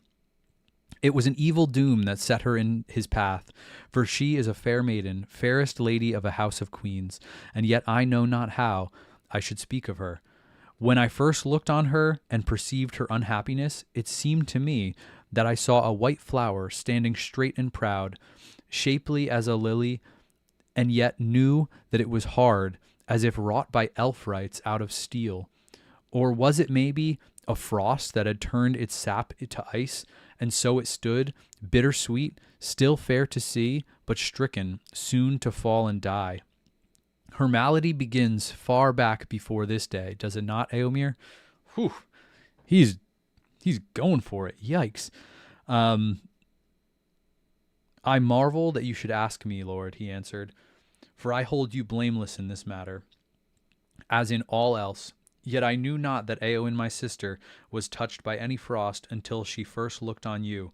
Care and dread she had, and shared with me in the days of Wormtongue, and the king's bewitchment. And she tended the king in growing fear, but that did not bring her to this pass. My friend, said Gandalf, you had horses and deeds of arms and the free fields, but she, born in the body of a maid, had a spirit and courage at least the match of yours. Yet she was doomed to wait upon an old man whom she loved as a father, and watch him falling into a mean, dishonored dotage, and her part seemed to her more ignoble than that of the staff he leaned on. Ooh, intense. The movie does a good job conveying that, but it feels like we get it a little sooner. Like we knew it, but hearing it in these bleak terms, my goodness. Think you that Wormtongue had poison only for Theoden's ears? Dotard, what is the house of Orel but a thatched barn where brigands drink in the reek and their brats roll on the floor among their dogs? Have you not heard those words before? Saruman wrote them, the teacher of Wormtongue. Though I do not doubt that Wormtongue at home wrapped their meaning in terms more cunning, my lord, if your sister's love for you and her will still bent to her duty had not restrained her lips, you might have heard even such things as these escape them. But who knows what she spoke into the darkness, alone in the bitter watches of the night, when all her life seemed shrinking, and the walls of her bower closing in about her, a hutch so trammel some wild things in. Wow. Tough to read for many reasons, because hard words, complicated sentences, J.R.R. wordsmith, word master, we'll say, and tough for Éowyn. And it feels like so many people were started to see that. And I never thought about Wormtongue getting to her directly in that way. Makes so much sense. But to hear it like so blatantly said.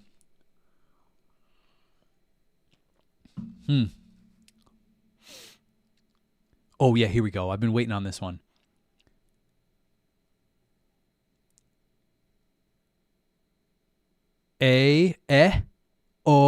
Roll.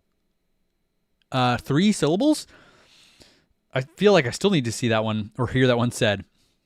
Aoral. Aoral. Aoral. Yeah, aoral. All right, I'll try it. I'll try it like that. We'll see.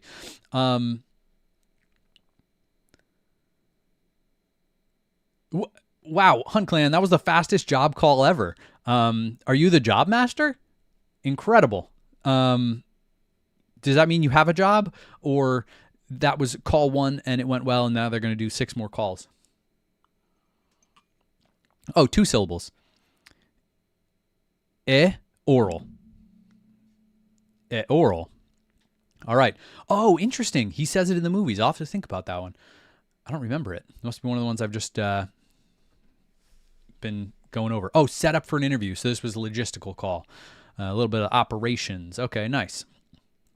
Oh, yeah. Okay, that, you're right, or Ower, even just on a human level, if she hears all the words that Wormtongue is saying to Theoden, it's going to start to get in her mind. She's getting gaslit a little bit, And she kind of believed some of this without him ever having to say it. So hearing it out loud just pushes her farther down the road she might have already been on. Okay. Then Éomer was silent and looked on his sister as if pondering anew all the days of their past life together. But Aragorn said, I saw also what you saw, Éomer. Few other griefs amid the ill chances of this world have more bitterness and shame for a man's heart than to behold the love of a lady so fair and brave that cannot be returned. Sorrow and pity have followed me ever since I left her desperate in Dunharrow and rode to the paths of the dead, and no fear upon that way was so present as the fear for what might befall her. And yet, Éomer, I say to you that she loves you more truly than me. For you she loves and knows, but in me she loves only a shadow and a thought, a hope of glory and great deeds and lands far from the fields of Rohan. Ooh, shadow and a thought from the movies. Yeah, and so true. She doesn't really know Aragorn, not really, and maybe she just likes the idea of him. The glory of great deeds. So sad, but also he's so aware that it's not really about him. It's about getting away from Rohan and doing great things with her life she's been craving all along. I have, maybe, the power to heal her body, and to recall her from the dark valley. But to what she will awake, hope or forgetfulness or despair, I do not know. And if to despair, then she will die, unless other healing comes, which I cannot bring. Alas, for her deeds have set her among the queens of great renown. True, no matter what, she will be renowned. Absolutely. So hopefully when she wakes, well, hopefully there's hope. Hopefully not forgetfulness or despair. But if there is despair, there's love in this future. And I hope the Faramir thing was not just for the movies, because that would make a lot of sense. Because she could wake up needing a little bit of love, and that's when Faramir comes in and can kind of offer her that path out of Rohan, greatness, something new. But what's he going to do? I don't know. Let me add more light. Sun setting. Yeah, interesting.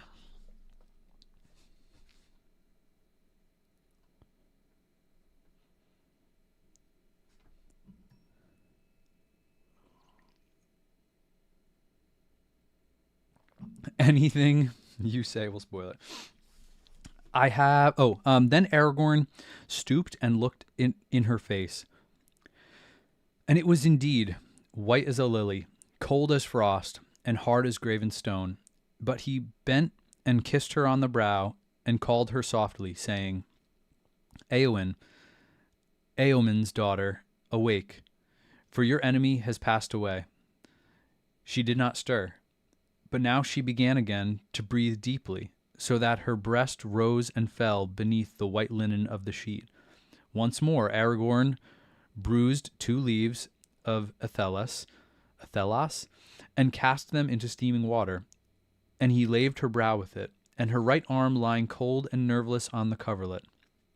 Then, whether Aragorn had indeed some forgotten power of the Westerness, or whether it was but his words of the Lady Eowyn that wrought on them, as the sweet influence of the herbs stole about the chamber, it seemed to those who stood by that a keen wind blew through the window, and it bore no scent, but was an air wholly fresh and clean and young, as if it had not been before breathed by any living thing, and came new-made from snowy mountains high beneath a dome of stars, or from shores of silver far away, washed by seas of foam. I mean, who writes like that? What a killer way to describe a fresh breath. Goodness gracious. Sometimes we're just cruising through narrative, and he just slaps you in the face with some epic line. He just took us all over the world in the freshest breath. I feel like this room just got fresh breath just reading those words. Crazy. Awake, Eowyn, Lady of Rohan, said Aragorn again, and he took her right hand in his, and it felt warm, with life returning. Awake, the shadow is gone, and all darkness is washed clean. Then he laid her hand in Eomer's and stepped away. Call her, he said, and he passed silently from the chamber. Ooh, wow, what a pro. So it's like he's done his part. Off he goes. He doesn't want any drama, no kind of weirdness. Eomer, handle this, give her hope. I don't want to get mixed up in this. And kind of letting Eowyn get involved. Eomer get involved. Eowyn, Eowyn, cried Eomer amid his tears. But she opened her eyes and said, Eomer, what joy is this? For they said that you were slain. Nay, but that was only the dark voices in my dream. How long have I been dreaming? Oh, wow, that is a dark dream. So in these dreams, they're having dark lies told to them? Oh, yikes. Not long, my sister, said Eomer, but think no more on it. I am strangely weary, she said. I must rest a little, but tell me, what of the Lord of the Mark? Alas, do not tell me that was a dream, for I know that it was not. He is dead, as he foresaw. He is dead, said Eomer, but he bade me say farewell to Eowyn, dearer than daughter. He lies now in great honor in the citadel of Gondor. That is grievous, she said, and yet it is good beyond all that I dared hope in the dark days, when it seemed that the house of Eorl was sunk in honor less than any shepherd's cot. And what of the king's esquire, the halfling? Eomer, you shall make him a knight of the Riddermark, for he is valiant. He lies nearby in this house, and I will go to him, said Gandalf. Eomer shall stay here for a while, but do not speak yet of war or woe until you are made whole again. Great gladness it is to see you wake again to health and hope, so valiant a lady. To health, said Eowyn. It may be so, at least while there is an empty saddle of some fallen rider that I can fill. And there are deeds to do, but to hope, I do not know. All right. So she's a realist pretty quick. There is hope, Eowyn. Keep that hope. But at least she can acknowledge health. And I love that she's thinking so quickly of Merry. And here we go. Gandalf and Pippin, Merry's room.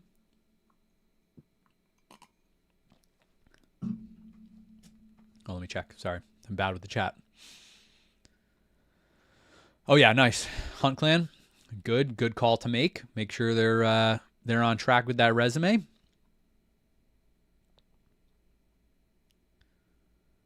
Lady of the Broken Shield Arm. Oh, thank you for reading those lines. Yes, I try to read them. Some are easier to read than others. At least this didn't have any Elvish in there or complicated names I've never seen before. So, yes, some are easier to read than others. And sometimes I get lost in the cadence of it all.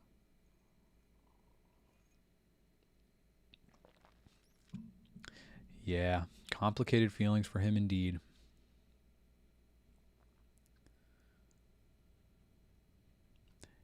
Touch and go for her right now. Condition is delicate. Yeah, probably true. Even to health, she says it may be so. But also, while there is an empty saddle, she's like, yeah, health, maybe, but only if I can ride again. So she's eager. All right, Gandalf and Pippin came to Merry's room, and there they found Aragorn standing by the bed. Poor old Merry, cried Pippin, and he ran to the bedside, for it seemed to him that his friend looked worse, and a grayness was in his face, as if a weight of years of sorrow lay on him, and suddenly a fear seized Pippin that Merry would die. Do not be afraid, said Aragorn. I came in time, and I have called him back. He is weary now, and grieved, and he has taken a hurt like the Lady Eowyn, daring to smite that deadly thing. But these evils can be amended. So strong and gay a spirit is in him. His grief he will not forget, but it will not darken his heart. It will teach him wisdom. Ooh, what a great way to say that. And isn't that what we all hope for if there's ever grief? We don't hope for grief, but if it comes, that it will not darken our hearts, but teach us wisdom. Wow. That's, never forget. You don't want to forget the people you lose or sometimes even the bad things you go through. But you can at least hope that it will not darken your hearts. Oh, that's so beautiful. I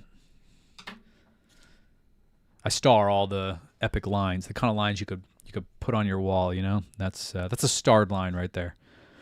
Then Aragorn laid his hand on Merry's head, and passing his hand gently through the brown curls, he touched the eyelids and called him by name. And when the fragrance of Athelas stole through the room like the scent of orchids and of heather in the sunshine full of bees, suddenly Merry awoke, and he said, I am hungry. What is the time? That is such a Merry thing to say. Eowyn's like, I need a horse. And Faramir's like, welcome back, king. And Merry's like, food. That's great. Past supper time now, said Pippin, though I dare say I could bring you something if they will let me. They will indeed, said Gandalf, and anything else that this rider of Rohan may desire, if it can be found in Minas Tirith, where his name is in honor. In honor indeed. I love that he's calling him a rider of Rohan. Good, said Merry. Then I would like supper first, and after that a pipe. At that his face clouded. No, not a pipe. I don't think I'll smoke again. Whoa.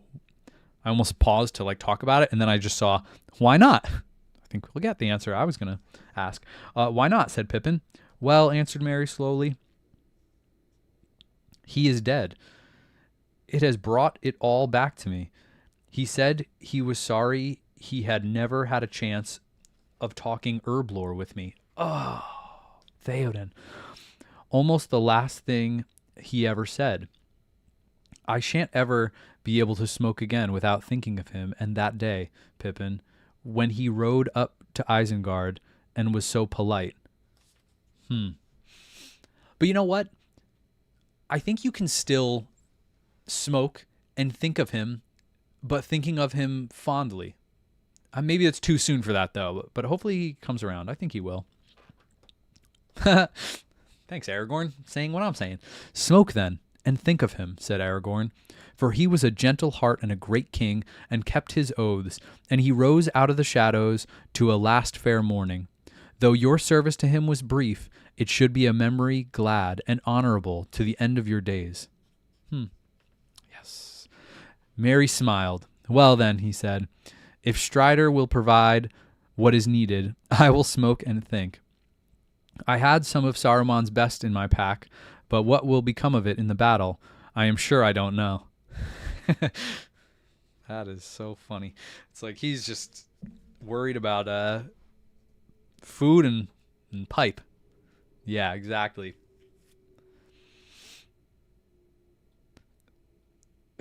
Oh, yeah. Sometimes John misses the funny bits. That's funny.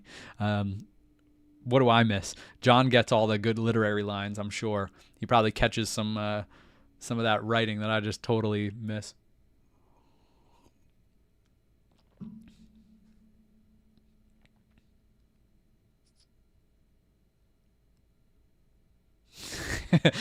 Yeah, that is funny. I'm mimicking Aragorn here. And JRR does that a lot, where right as you're thinking something, the line just right there for you. Especially in this context where I pause and then say a lot of things, and then you guys are just like, Raffo. Do people say that, or is it just RAFO? Read on, and then there it is. Boom. I am finding out lots, and it's great. Master Meriadoc, said Aragorn, if you think that I have passed through the mountains and the realm of Gondor with fire and sword to bring herbs to a careless soldier who throws away his gear, you are mistaken. If your pack has not been found, then you must send for the herb master. Oh, the herb master of this house.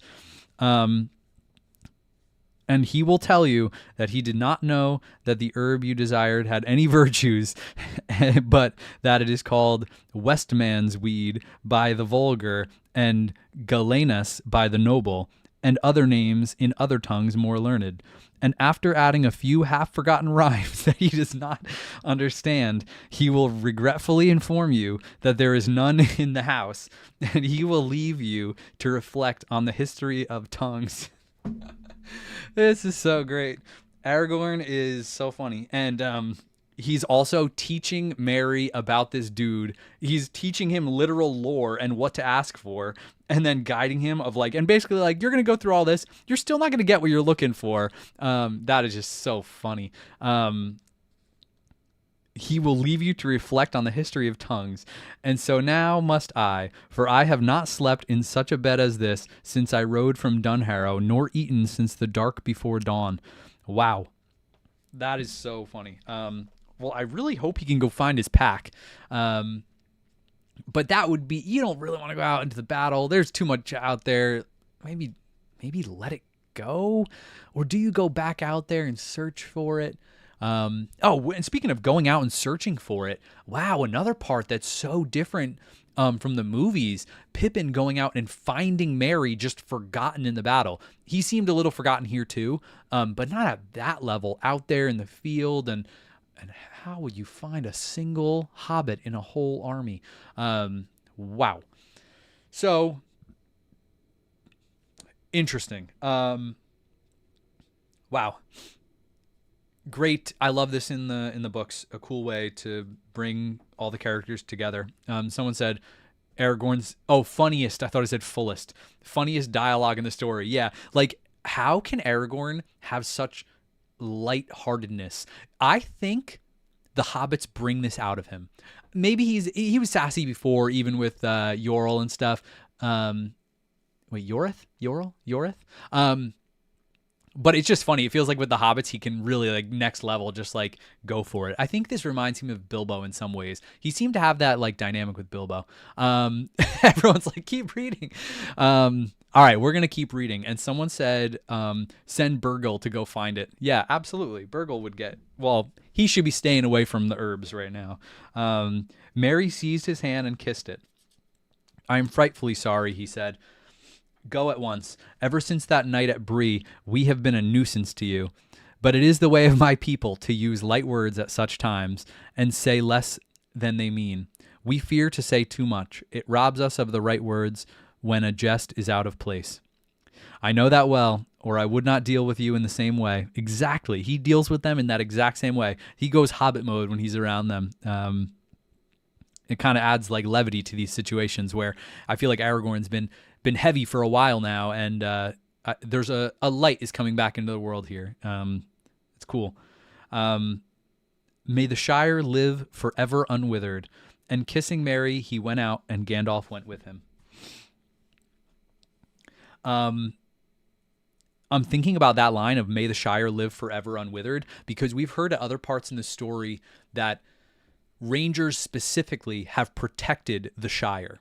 So I'm curious if that's like a bit of a line. It's not in italics or anything, but I'm curious if that's something the Rangers believe on a deeper level, that there's a purity to the simplicity of the Shire that should be protected. Whether it was because of the ring or other reasons earlier on, I don't know. But I like to think, at least what I know so far, that it was on some deeper level, regardless of the ring, that it was just because they were so purely untouched by some of the evil of the world. I'm thinking of North Sentinel Island. I think it's off the coast of India. It's like the last known place that is untouched by the Western world. And the Indian government, it monitors it. You're not allowed to go there. Only a few people have tried. And it mars the story a little bit that I think a few people have been killed trying to go there. But it's a tribe that lives there, and they've never really interacted with the world. Like twice in the last 40 years, like one shipwreck and one guy threw them bananas or something, like a few little things. But in general, it feels like a lot of the world is saying they don't want us to interrupt them. So let's just leave them. Let's protect them. Let's make sure they don't get negative influences of the Western world. They can live as they are. In some ways, I feel like that's how the Rangers viewed the Shire, where they're like, we just want them to stay the way they are. They don't need to be corrupted. They don't need to be doing all this stuff with the rest of the world. Just stay there, stay beautiful. It makes the world a better place just knowing that the Shire exists in its purity somewhere. So I can say, may the Shire live forever unwithered, and I totally agree with that. And kissing Mary, he went out, and Gandalf went with him. Pippin remained behind. Now I'm going to check the chat. They probably do think like that. All right, nice, good. I'm glad that's not too crazy. A little people, but of great worth are Shire folk. Long labor. Oh, I forgot that was Halbarad. So Halbarad is he's a ranger, right? And he was the other one. Yeah. So he's confirming that they were up there. Stupid, innocent, loving hobbits.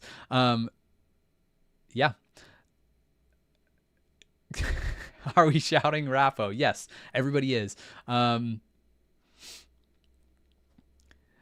Oh, yeah. So some presence in the 90s. Yeah, I feel like I do remember something like that. And now they're like, you know what? Just let them do their thing over there in North Sentinel. And they protect so the Indian government, they are basically the rangers of North Sentinel Island, which the Shire seems a little bit aggressive for people that has killed so many outsiders. But we're going to blame the outsiders, not them, because what do they know? Don't interfere. Let them do their thing. They could have their own peaceful Shire there. Or maybe the people who are out on the shores are the rangers protecting the inner Shire where it's all peaceful and magical. Anyway, Pippin remained behind. Was there ever anyone like him? He said, except Gandalf, of course. I think they must be related. My dear ass, your pack is lying by your bed, and you had it on your back when I met you. He's... What in the world? He saw it all the time, of course. Oh my goodness. And anyway, I have some stuff of my own. That is so funny. After all this, no wonder you're yelling Raffo to me. That is so great. It's lying on your bed. Oh my goodness. This is so ridiculous. So Aragorn goes through that whole charade, that whole thing of his humor with the lines about the herb master was knowing that the thing is sitting right there. Oh, that's so funny. Pippin kind of spoiled it. He could have let him go to the herb master and really go through the whole thing, only to come all the way back and have it sitting on the bed. That's so funny. Does that mean Merry had a pack on him this whole time? It must be a smaller pack than I'm picturing. In battle, he's fighting the Witch King with a pack on. Um, and even Pippin just sitting there laughing, letting Aragorn like do this whole bit with him. Anyway, I have stuff on my own. Like, you're not going to go without this. I've got stuff. Relax. Come on now. Long bottom leaf it is. Fill up while I run and see about some food. And then let's be easy for a bit. Dear me, we Tooks and Brandybucks, we can't live long on the heights. We can't live long on the heights. I don't know exactly what that means. Live long on the heights? Huh. Trollagorn indeed. That is great. So he got trolled so hard. That was awesome. And I love that everyone seemed in on it and totally down to just be like, we're going to let him complain about his pack, and that's fine. At least they didn't say, maybe you should go down and look for it, you know?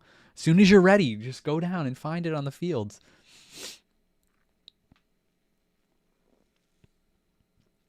Oh, interesting. Yeah, in the Shire, it does seem like the Rangers are more protecting from even just wolves in the past.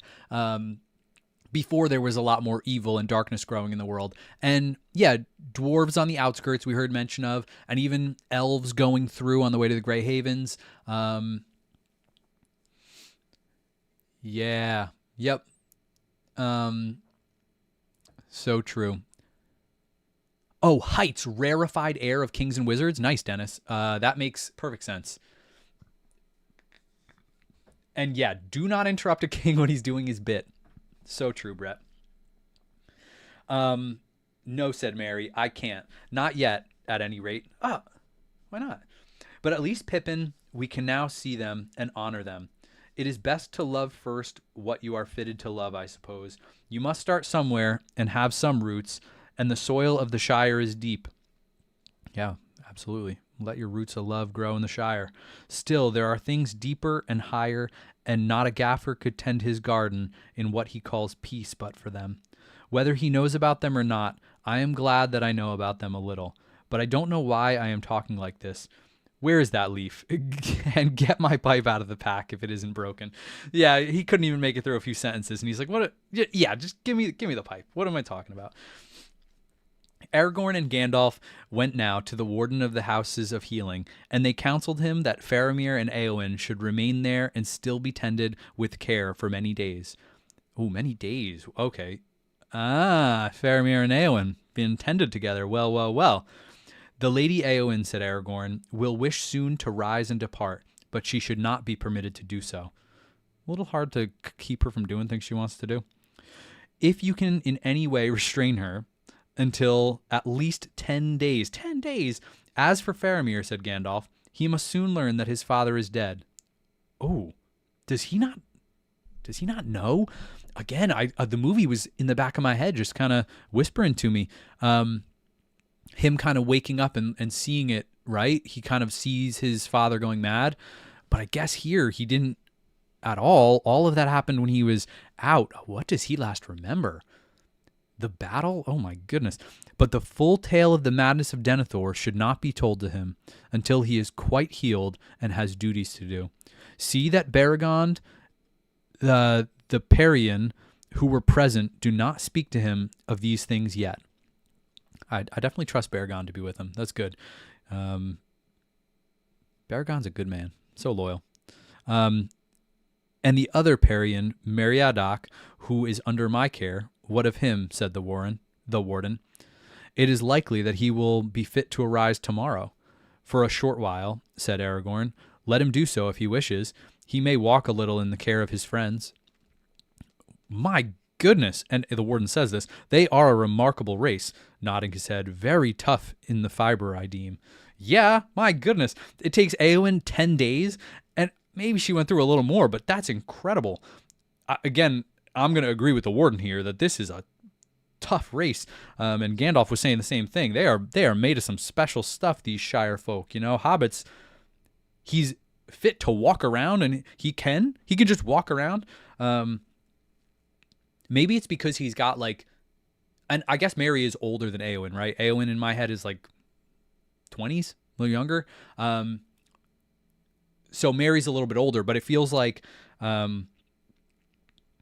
he went through a very similar thing, not quite as extreme as Éowyn, but similar.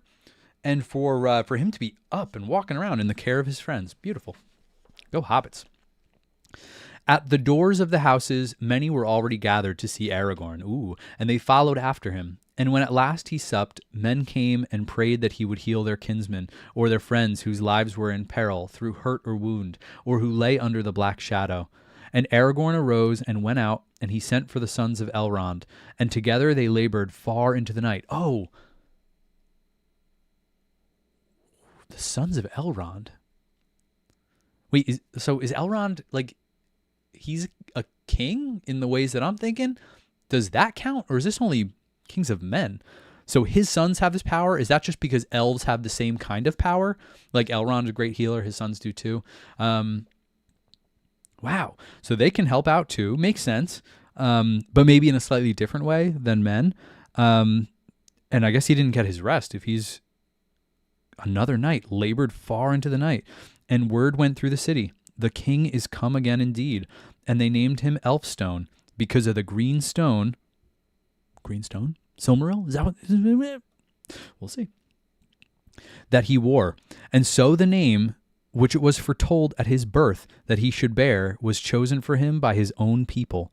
It was told at his birth that he should bear. I feel like I should know something more about that, but it's a bit beyond me. Did we already know that prophecy? Are we going to learn more about that? Elfstone. I think I'll be able to absorb more in a second read for sure. But I got a lot more lore to learn. And when he could labor no more, he cast his cloak about him and slipped out of the city and went to his tent just ere dawn and slept for a little. And in the morning, the banner of Dol Amroth, a white ship like a swan upon blue water, floated from the tower. And men looked up and wondered if the coming of the king had been but a dream. The banner of Dol Amroth. What are we talking here? That's like the prince. Is he trying funny business right now? Am I misreading that, or is this about to be drama? Am I upset for no reason here? At wondering if the king had been but a dream? No, it's not a dream. He's really here, and he's about to crush that banner. Interesting. Sleeping out in his tent. His tent was there. Well, I guess, yeah, where else would he sleep? He doesn't have like a house or whatever. That's interesting. All right, let me catch up on the comments, and then I'm going to peek at the next chapter title. Oh, the Greenstone is not a Silmaril. Okay, all right. Well, I just, I don't know enough about this stuff. This was the one given by Galadriel, which was representing her granddaughter, Arwen, right? That movie knowledge is filling in details that I think it means something like, her love, hey, I'm into you. That kind of a thing. That's how I was taking that. But the book itself isn't confirming much, and it's much more vague. When's she coming around, right? Shouldn't she be hanging out? Well, I guess even according to the book, it's not now. But we just got a lot more interactions in the book, so it was different. Aragorn did refuse to take the kingship, I guess. But the rumors, yeah, all right, fair enough. Nothing official happened, so it is fair. You could throw a banner out there and just say, look, it's the banner of Dol Amroth because it's there. The rumor's there. Let's do an official passing along. Yeah, but that feels weird too because I guess there would have to be something official to give the rule to Faramir. I guess I didn't know if there had to be a big ceremony. So to me, it immediately passed to Faramir. But maybe it's about the king who, or the key, who holds the key to the city, that kind of thing. And that makes sense. Maybe there's more of an official ceremony. When Faramir gets better, it would go to him, and then it would get passed to Aragorn or whatever. But I took it more to mean it immediately went to Faramir and then immediately to Aragorn.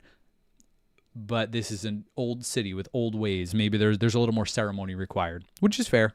But for a second, that got me a little heated. Yeah,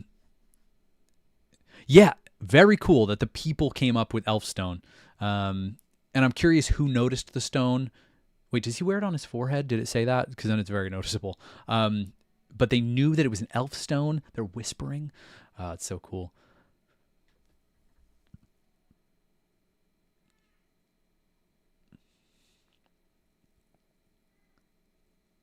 Yeah, brooch from Arwen. Yep. And because Faramir isn't capable, Sarah is saying, he's not healthy yet. He's not back ready to rule, which is fair enough.